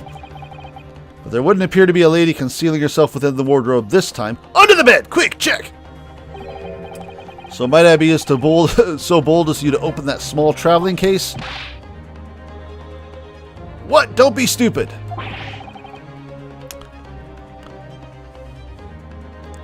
Doc Elton? Is it Doc Elton or Doc Letton? The L comes before the E. Doc Elton? Is it Doc Elton? Am I saying it right now? How could anyone fit in a small trunk like that? Well, that's quite fashionable these days, is it not? Traveling inside one's own trunk? Don't look at me. I am not setting a trend. Oh my, did you see that, Mr. Naruhodo? Yeah, the case just shook. Leave, now. Otherwise, I call the steward. So this is Kazuma's neighbor, Mr. Grimsby Roylott. There's no doubt about it. The strange Russian man is hiding something. I couldn't agree more. Let's see if we can find some clues before that burly sailor returns from his lunch. We're just going to do our thing. And then examine everything, unless he doesn't let us. Mr. Roylott, we'd like to talk to you about something. No. Oh, I do not want to talk. Leave my cabin now. This is going terribly. No problem, Jay. I'm sure I'll catch one of your streams one of these days. I got my eye on your Twitch channel. We're not getting anywhere here. I agree, but there may be someone else who can help. Perhaps the great detective could get somewhere with Mr. Roylott. No, I got this great idea I stole from you for having a nap in a wardrobe. Cheerio! Mr. Roylott, we'd like to talk to you about something. No! I shall threaten you with scissors. I do not want to talk. Leave my cabin now. This is going terribly. Is this just not going to happen? We're not getting anywhere here. I agree, but there may be someone who can help. I mean,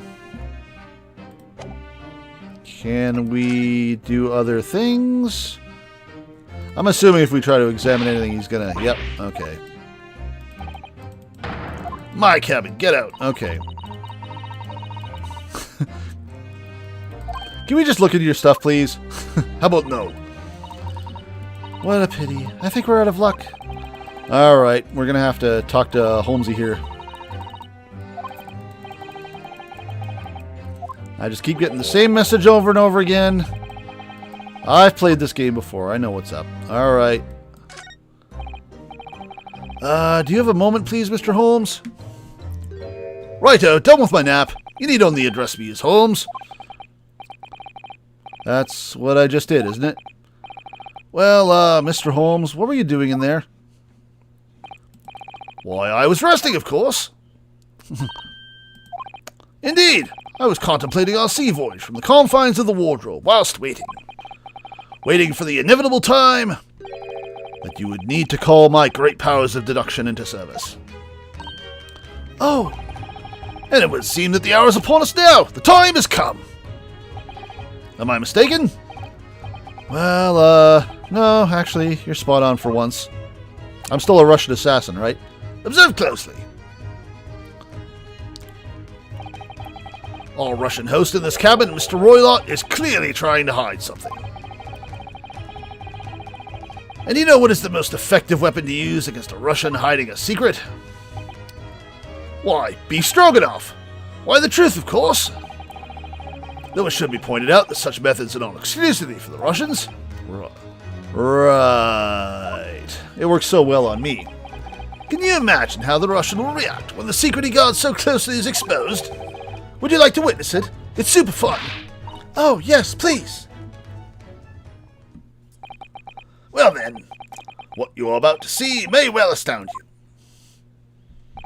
For I am about to apply my great deductive services, my great detective's greatly admired great deduction to the case. There's literally 3 greats there. This is Francesca, except he just uses greatly instead of fool.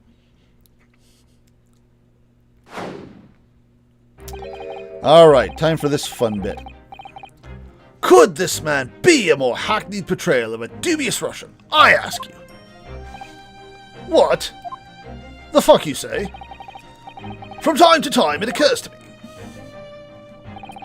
Is the fellow dubious on account of his Russianness, or Russian on account of his dubiousness? I really don't think either of those things should be occurring to you or anyone. That's right. And Mr. Holmes? I know this man's beard and dark glasses are hard to ignore, especially on first meeting, but I once read, it is a capital mistake to theorize before you have all the evidence. It biases the judgment. Shh! I must have complete silence. While I make my biased judgment. What are you doing? Why are you peering at my face like that? Ah, just as I thought. Yes, I have quite made up my mind now. Huh? There can be no other explanation that accommodates all the facts. Mr. Roylott, I have reached 2 incontrovertible conclusions. What do you mean? Number 1, your true identity is that of a villain.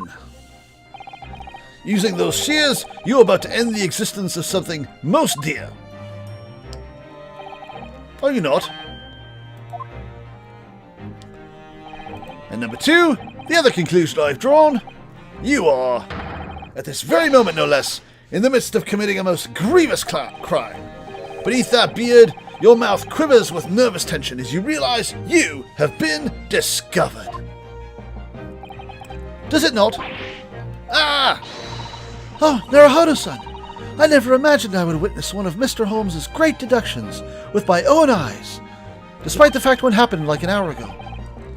That was a great deduction? Nothing can deceive Mr. Holmes. In a single glance, he can deduce all there is to know about a person. What ineffable twaddle. We need to start keeping a running list of all the fun words that this game keeps throwing at us. Twaddle is certainly going to be on it as well. Oh yes, I've read all about it countless times in the adventures of Sherlock Holmes. Sorry, I'm slightly dyslexic. And now I've experienced the astonishing impact of his great deduction firsthand. This is like a dream come true. I can hardly believe it, but all the color has drained from Mr. Roylott's face. Right for all the wrong reasons. It looks like somehow both of Mr. Holmes's conclusions were right. How? How could I possibly know such things, you wish to say? Very well then. I shall elucidate. That's another word they seem to like. That's the third time that word is... That's got to be the third time I've seen that word in my life, and all 3 times were today. I shall explain how it was that I arrived at this pair of conclusions. So do I cordially invite you upon a journey of logical discovery. Let us board the trade of reasoning. Put plainly, let us work through my deductions together. Here comes that badass music again.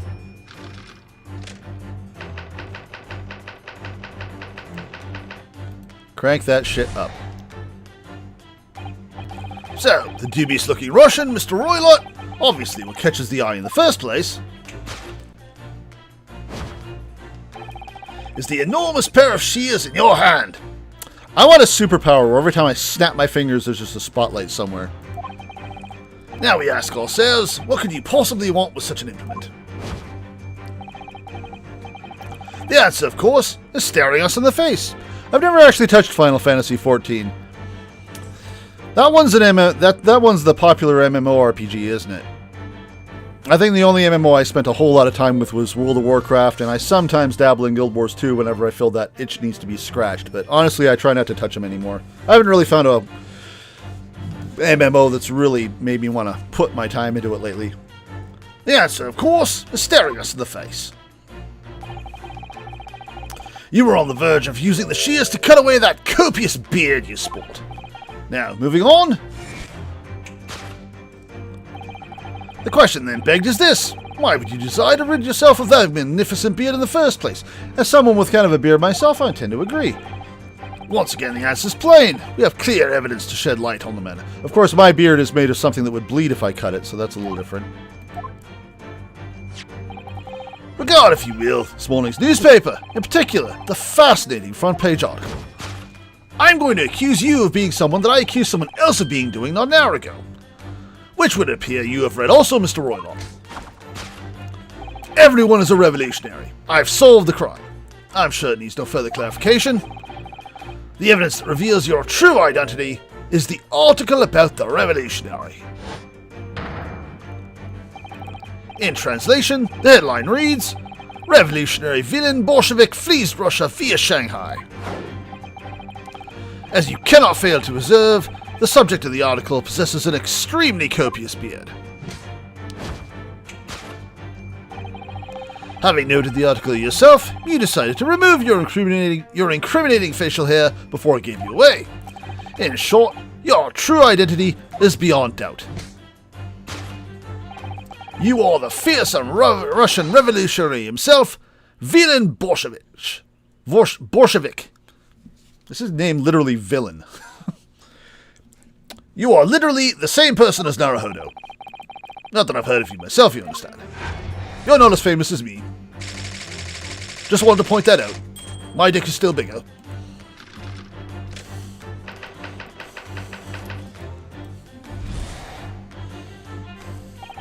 Now, as for my second conclusion, you are, at this very moment, on the brink of committing a most grievous crime. And the proof of this crime, over there.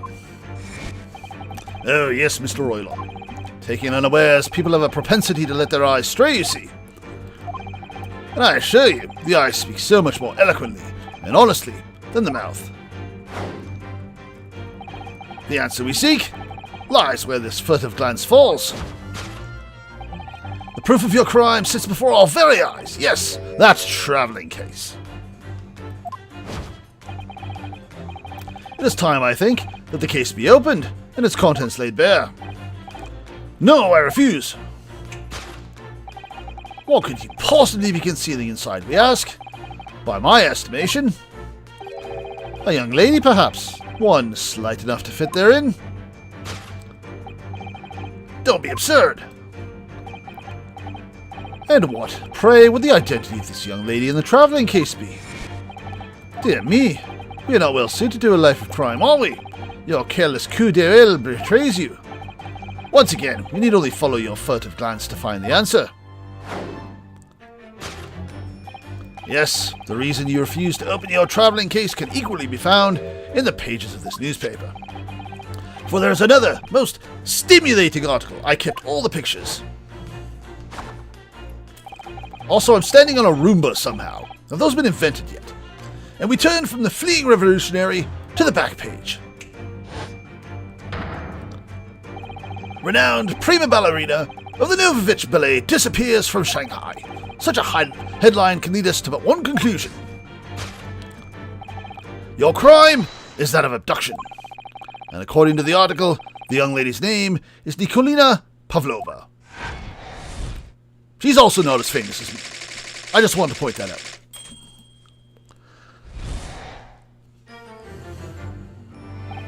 Thus concludes Sherlock Holmes' great deduction of this Russian enigma, Elementsky. That's Russian for elementary. I'm so smart.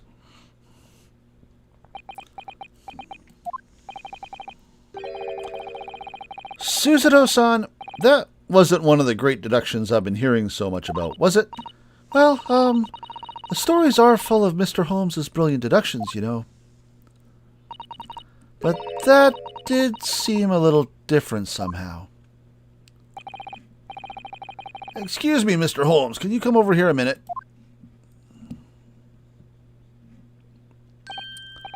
Pray, what can I do for you? It's about your deductions. Would you mind? Not at all. Go on. How about it? Well, to start with, there's the newspaper article. I think we had the same discussion before, but these two men look nothing like each other. I mean, you thought I looked like that guy earlier. Oh, yes, I recall our discussion earlier. At the time, I believe I told you that the man is a revolutionary. Well, about to revolutionize in his own appearance. In fairness to Mr. Holmes, Mr. Roylott does look more like this man than you do. That's not the point, also not saying much. And another thing, the part about him abducting the ballerina? Indeed, a truly startling revelation. The truth shocked me when I thought of it.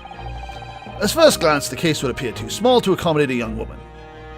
I'm not super familiar with that skit from SNLJ, sorry. I'll take the compliment, though. Not just at first glance, it is too small. Clearly, You'd be lucky to fit a 5-year-old in that case, even if you pushed really hard. God, I'm gonna fit this 5-year-old in here somehow. I don't suppose the missing ballerina is a 5-year-old child, is she? You mean you don't know? No, the young lady's 15. No, I don't know. How could I? I can't read your stupid Russian newspaper. Well, if she's 15, then 10 years worth of her would be poking out from this case. Some years ago, I read something pertinent, I believe. A troop of men consuming vinegar daily in order to promote a certain litheness in their own body. Vinegar? For such a sour bunch, it would surely be simplicity itself to contort oneself into the confines of that small case. Oh dear, you might be thinking of contortionists in the circus, Mr. Holmes. This whole thing is turning into a circus. Mr. Naruhodo, something has occurred to me about Mr. Holmes's deductions just now. I think his powers of observation are, well, magical. His eyes cut to the heart of the matter almost instantly, and incorrectly. It's just where he directs his attention and his logic that seems a little off. Your idea of a little may be a little off itself, Miss Suzuto. Why Miss Suzuto? Now we're screwing up the pronouns. Suzato-san. It's just one or two key words in his deductions that seem to let him down. I was wondering if we might perhaps tactfully switch them for alternatives, like a mini-game. What do you think? Switch some key words in his deductions. Yes, but very tactfully and politely, because we're Japanese. I feel sure if we could do that, we'd unlock the true genius of Mr. Holmes's great deduction. Precisely the thought that I was going through my own mind. I was thinking of correcting myself. This man is a lot of work. At times, I wonder how anyone puts up with me. It's not that funny. Ah, and you, my good fellow. Sorry?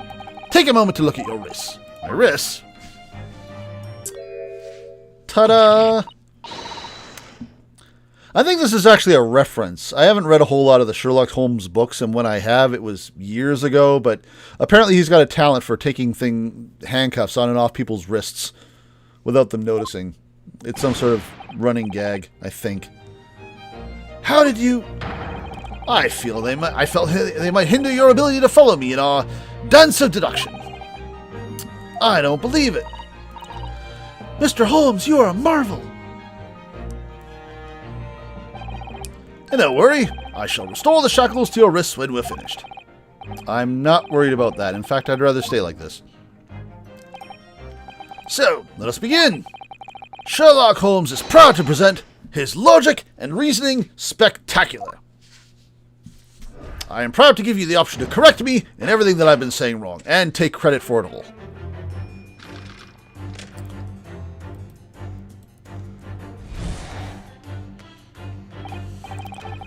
So, the dubious-looking Russian, Mr. Roylock. Obviously, what catches the eye in the first place is the enormous pair of shears in your hand. Exclamation point. We got it right. Now we ask ourselves, what could you possibly want with such an implement? The answer, of course, is staring us in the face. You were on the verge of using the shears to cut away that copious beard you sport. I'm not sure. Would you really use shears like that to cut off a beard? I mean, it'd be a start. I doubt that's something I'd ever have to worry about. It doesn't quite sit right with me, though. It doesn't seem to be sitting right with Mr. Roylott, either. Which means, I suppose, that the deduction is wrong. Let's try to switch a keyword here, Naruhodo-san, and see if that helps matters. Alright, but how? I think we should start by taking a long, hard look at Mr. Roylott. I wonder if it's really his beard that he intends to use those shears on. Exactly. If we do manage to find something that seems to fit the sense of Mr. Holmes's deduction better, then what? Then I'll leave the rest in your capable hands, Naruhodo-san. You're the protagonist. Why am I the one to do something about this? Well, anyway, let's see if there's anything we could even use to switch around in that last sentence.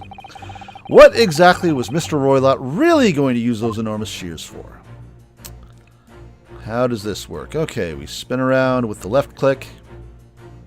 What was the old man really about to cut? Hey, look at that thing. Oh, we're just going to examine it. I wanted to present it. It looks like a cascade of stunning golden locks. That's not the point. The point is, what's it doing on the back of Mr. Roylott's head? And how is it growing out from underneath his black hair? How does he have hair growing out from under his hair? Well, yes, that's true. So it's stunningly beautiful and stunningly surprising. Something's definitely not right here. Okay, so I present that way. Smash! No, that's wrong! I have powers of spotlights, too. You were on the verge of using the shears to cut away those golden locks you sport. Indeed, you have identified the precise detail I was intending to expose. That was my idea all along.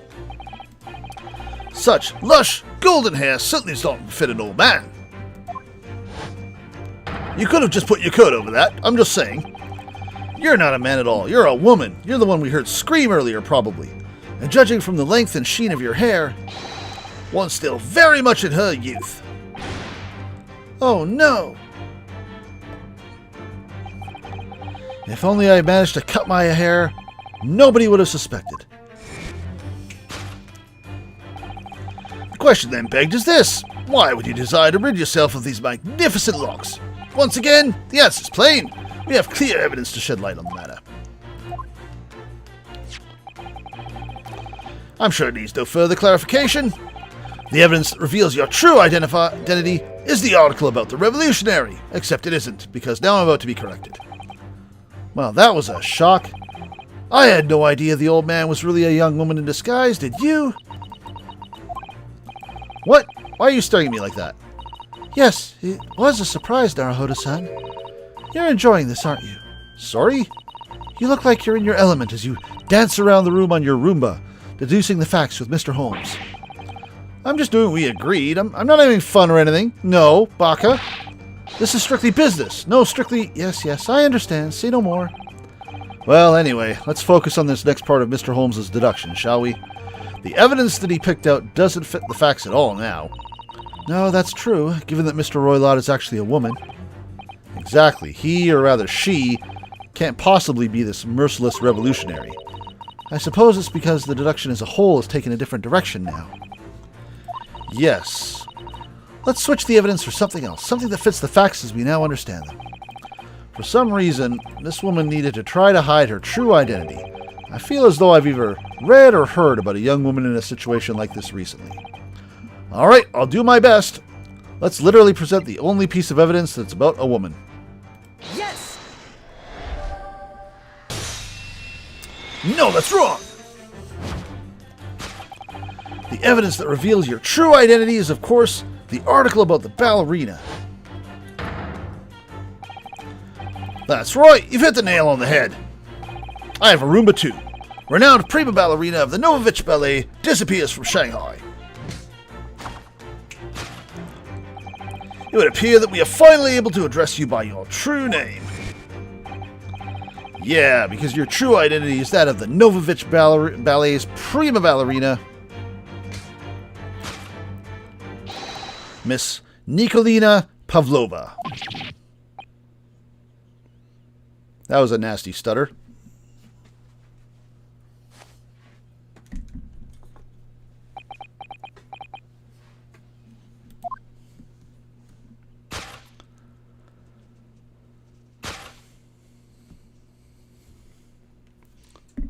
Busted.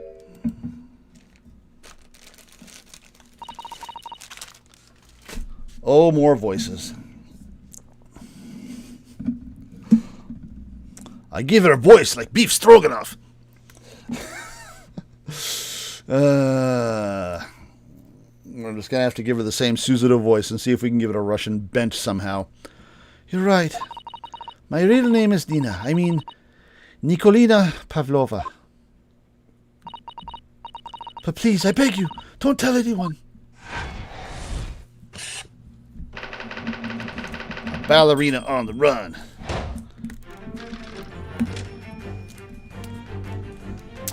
Music kicking up. Now, as for my second conclusion, you are, at this very moment, on the brink of committing a most grievous crime. And the proof of this crime, over there. Oh yes, Miss Pavlova. Taken unawares, people have a propensity to let their eyes stray, you see. And I assure you, the eyes speak so much more eloquently and honestly than the mouth. The answer we seek lies where the furtive glance falls. The proof of your crime sits before our very eyes. Yes, that traveling case. This woman is the ballerina, and she's right in front of our eyes, so clearly she can't be inside that traveling case as well. No, that's right. It seems she wasn't abducted at all. In which case, what is the crime this young woman is apparently committing? I can see I'm going to have to step in and fix the great detective's mistake again. You seem to look pleased, Naruhodo-san. Do you like the idea of another chance to dance around with Mr. Holmes on your Roombas? Stop it. Anyway, there must be something else in here that shows what this woman is up to.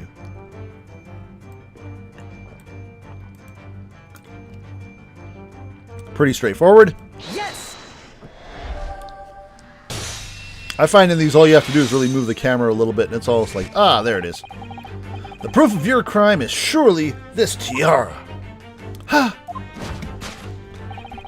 I believe this tiara was worn on stage by dancers in the Novovich Ballet, is it not?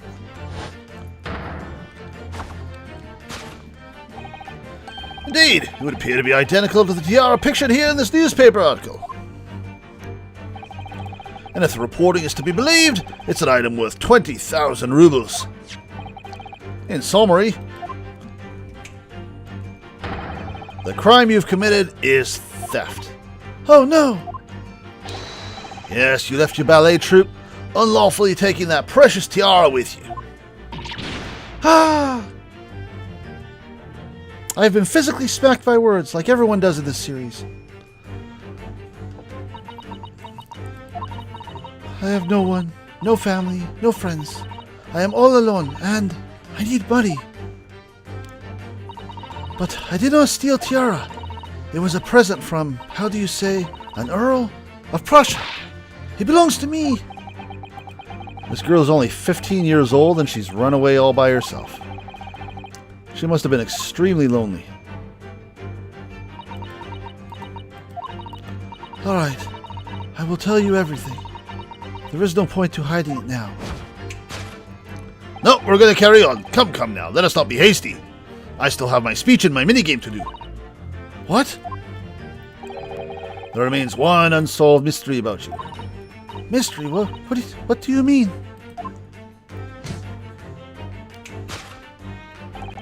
You have staunchly refused to open this traveling case of yours in our presence. It is reasonable to conclude, therefore, that this exists some reason why you wish to remain closed.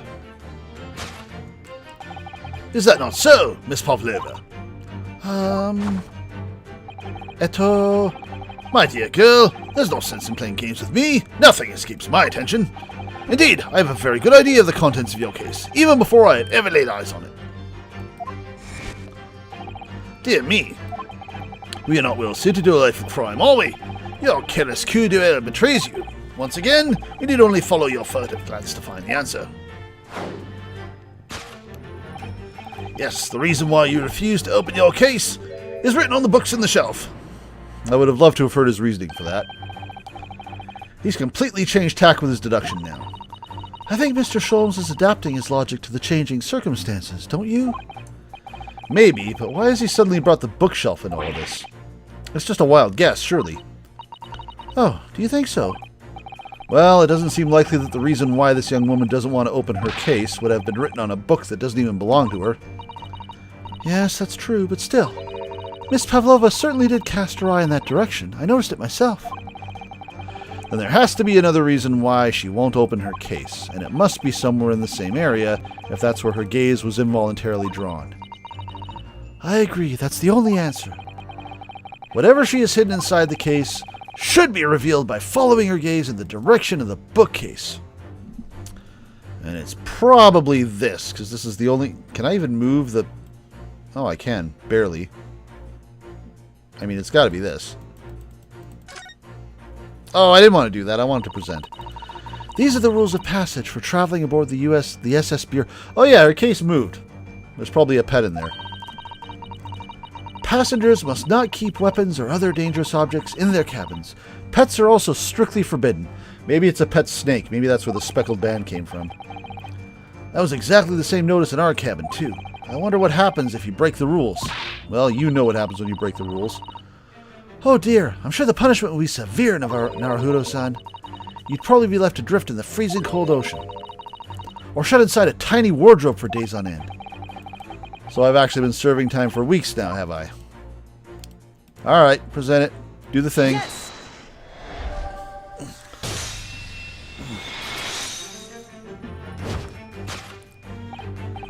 Yeah, the reason why you refuse to open your case is written in the rules of passage. Passengers must not keep weapons or other dangerous objects in their cabins. Pets are also strictly forbidden.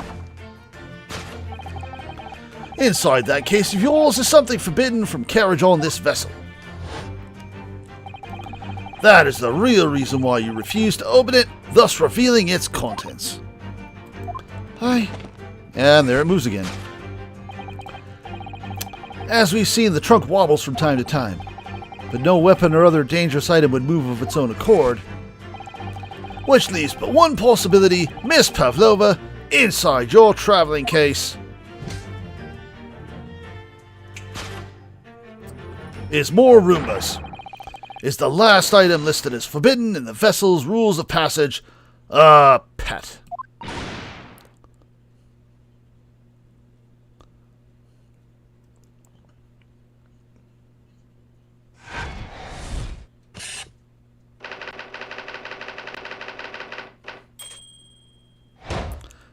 I think this is a relatively fun minigame. This is the first one we're doing, so it's obviously the tutorial one and easy as hell.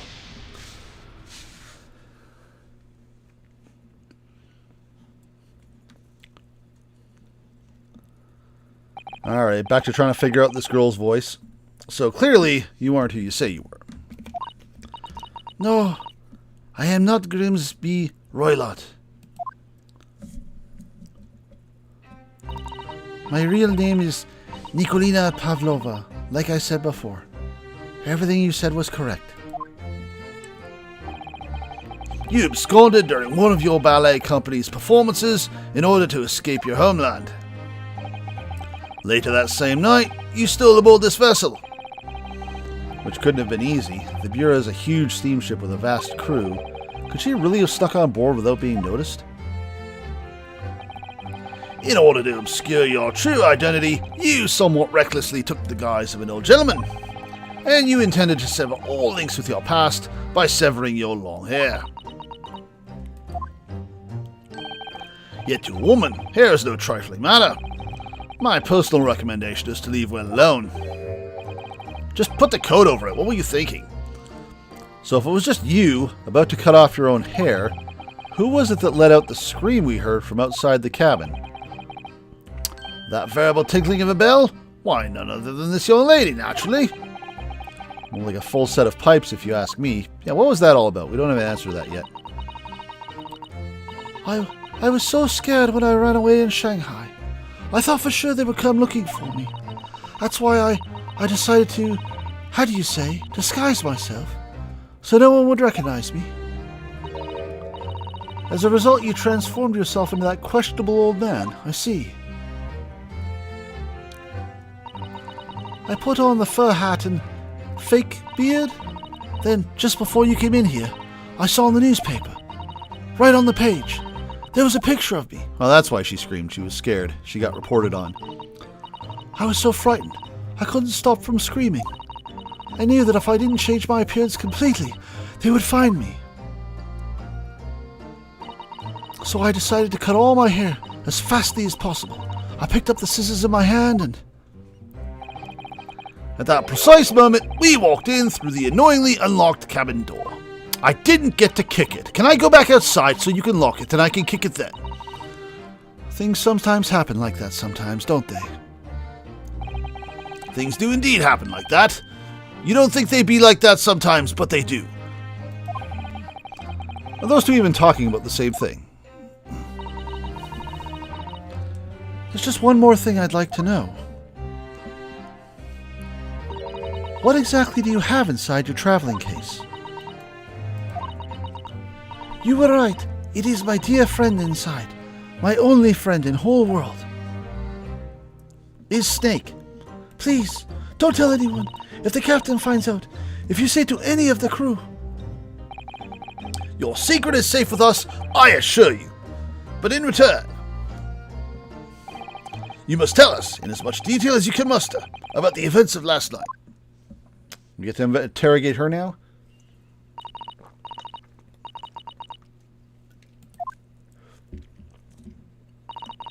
Well, Mr. Naruhodo, wasn't it something? Mr. Holmes's great deduction? Pretty sure it was my deduction. It was something, all right. Yep. I'm just not sure what. But at least Miss Pavlova has agreed to tell us what she knows. That's incredible. Indeed, it is incredible. I'm incredible. Aren't I incredible? Tell me how incredible I am. Oh, and one more thing. Yeah, what? Am I back in handcuffs? Observe your wrists. I was right. Ah, your hands are cuffed again. But how? Did I mention I'm incredible? True to my word, I have restored your shackles. When and why? There is still a shadow of guilt cast over you, Mr. Naruhodo-san. Why does it say Mr. Sun Miss sometimes? And no consistency.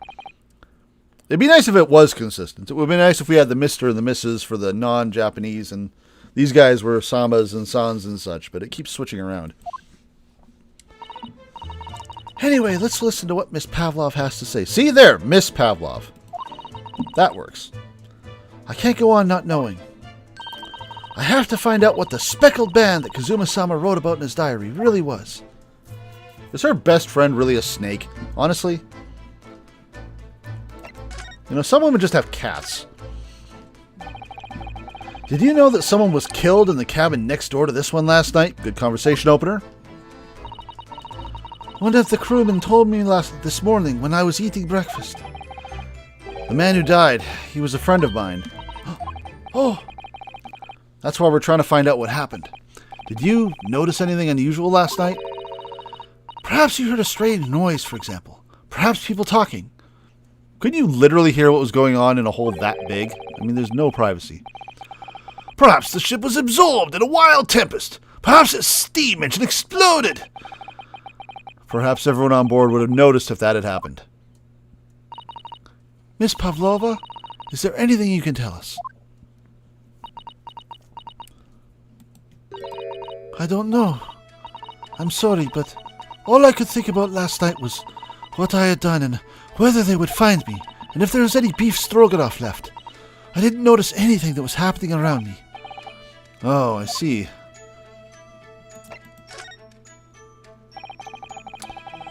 You've run away from your ballet company, haven't you? The Novovich Ballet? Yes. I am traveling to Great Britain, and from there, I want to go to America. I will never dance again. I want to forget everything about the ballet. I will start a new life. You wish to forget? A challenging proposition. When you have that striking tiara as a reminder. But the tiara is mine. I need it to live. I have no money of my own. The Novovich Ballet gives us only a little food and water, and we must dance all over the world. I had to run away. I had no choice. If I stayed, he would have killed me. So you ran away to protect yourself? Yes, and the crew of this ship, they have all been kind to me. They let me come on board, and they said I could hide in this cabin. If that is indeed the truth, Miss Pavlova, it creates a most interesting conundrum. Yes, it does. What do you think about it, Mr. Naruhodo? Naruhodo-san? I meant Naruhodo-san. Did I say that? Well, yeah, of course. I think we should hear Miss Pavlov's explanation. To what conundrum, I'm not sure, but I'm sure the game will spell it out for me. And it did. Miss Pavlova, allow me to propose you a riddle. I'm losing my British accent. According to this newspaper, it was only yesterday that you absconded from the ballet. Now, that being the case, it must have been last night that you boarded this vessel. However, the SS Bura stopped by no port last night. Ah, that's the conundrum. So how is it, pray, that you come to be aboard?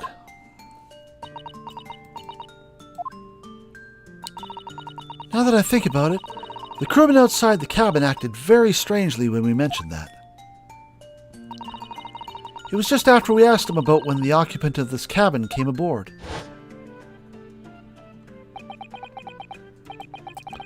That is not your business. You know this is my not your business face.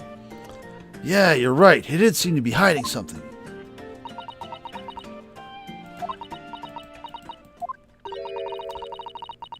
An angel descended from the heavens, bringing grace and beauty to the stage. Sorry, what was that? It is how Russian newspapers described one of my performances. And that is how I came here too.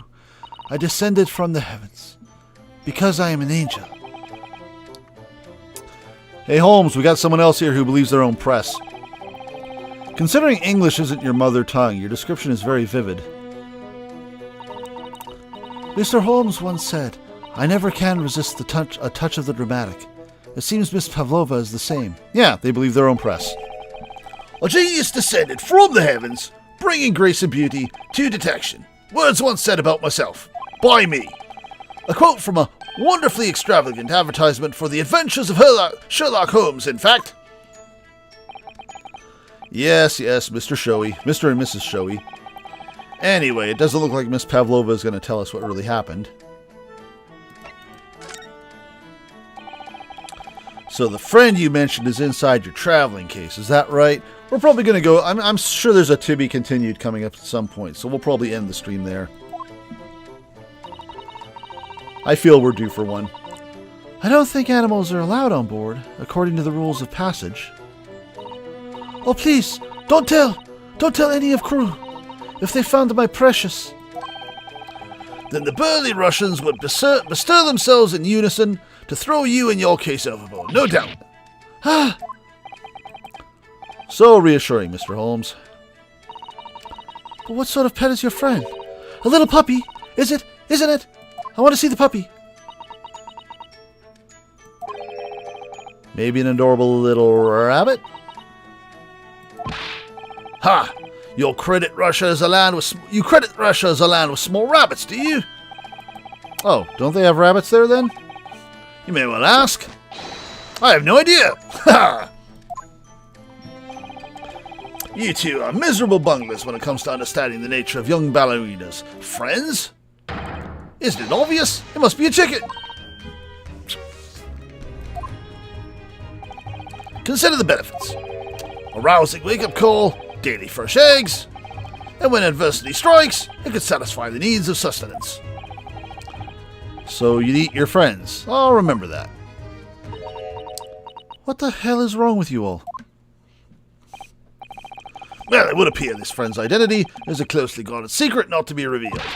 Ah! She obviously doesn't quite trust us yet. There's something I should like to show her, I think. Maybe she might be able to shed some light on it. Do I show her the entry about the speckled band? I gotta go back. I can't just bring up the court record and present things. I have to go into present. I'm assuming I'm going to show her that. Let's see what happens when I do this. This is the diary of my friend who passed away. His diary?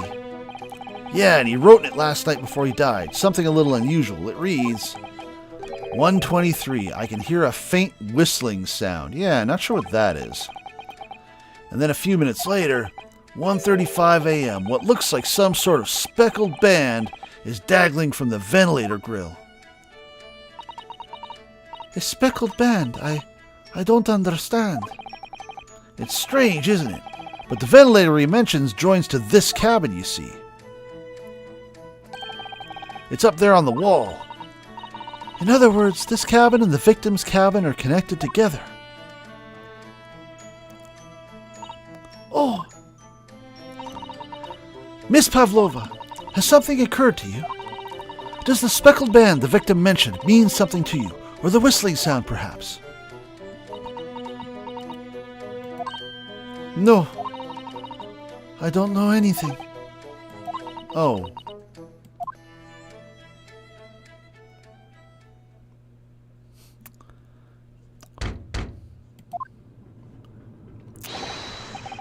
Excuse me. Ah, Mr. Roylott. Yes, what? Wow, she's fast. Captain would like to speak with you. You must come to Captain's quarters at once. Please. All right, I will come now. What? You must leave. Now. Get out of my room. Oh, no, it's fine. Don't mind us. Don't mind us in your room.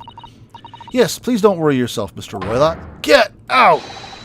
Passenger said out, or you want me to throw you out? This is my throw you out face. Looks like we have to leave investigating this cabin until later.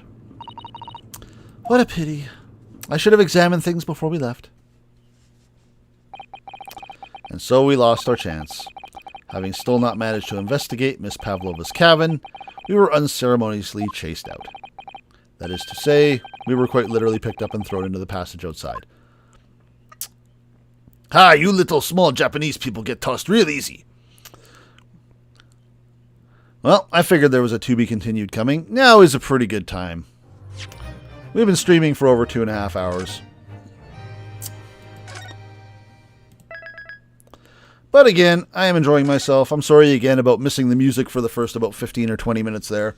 I'll have to keep a closer eye on that. Every time I start streaming, it's like I'm launching a friggin' space shuttle. You got to make sure you check everything out. But whatever.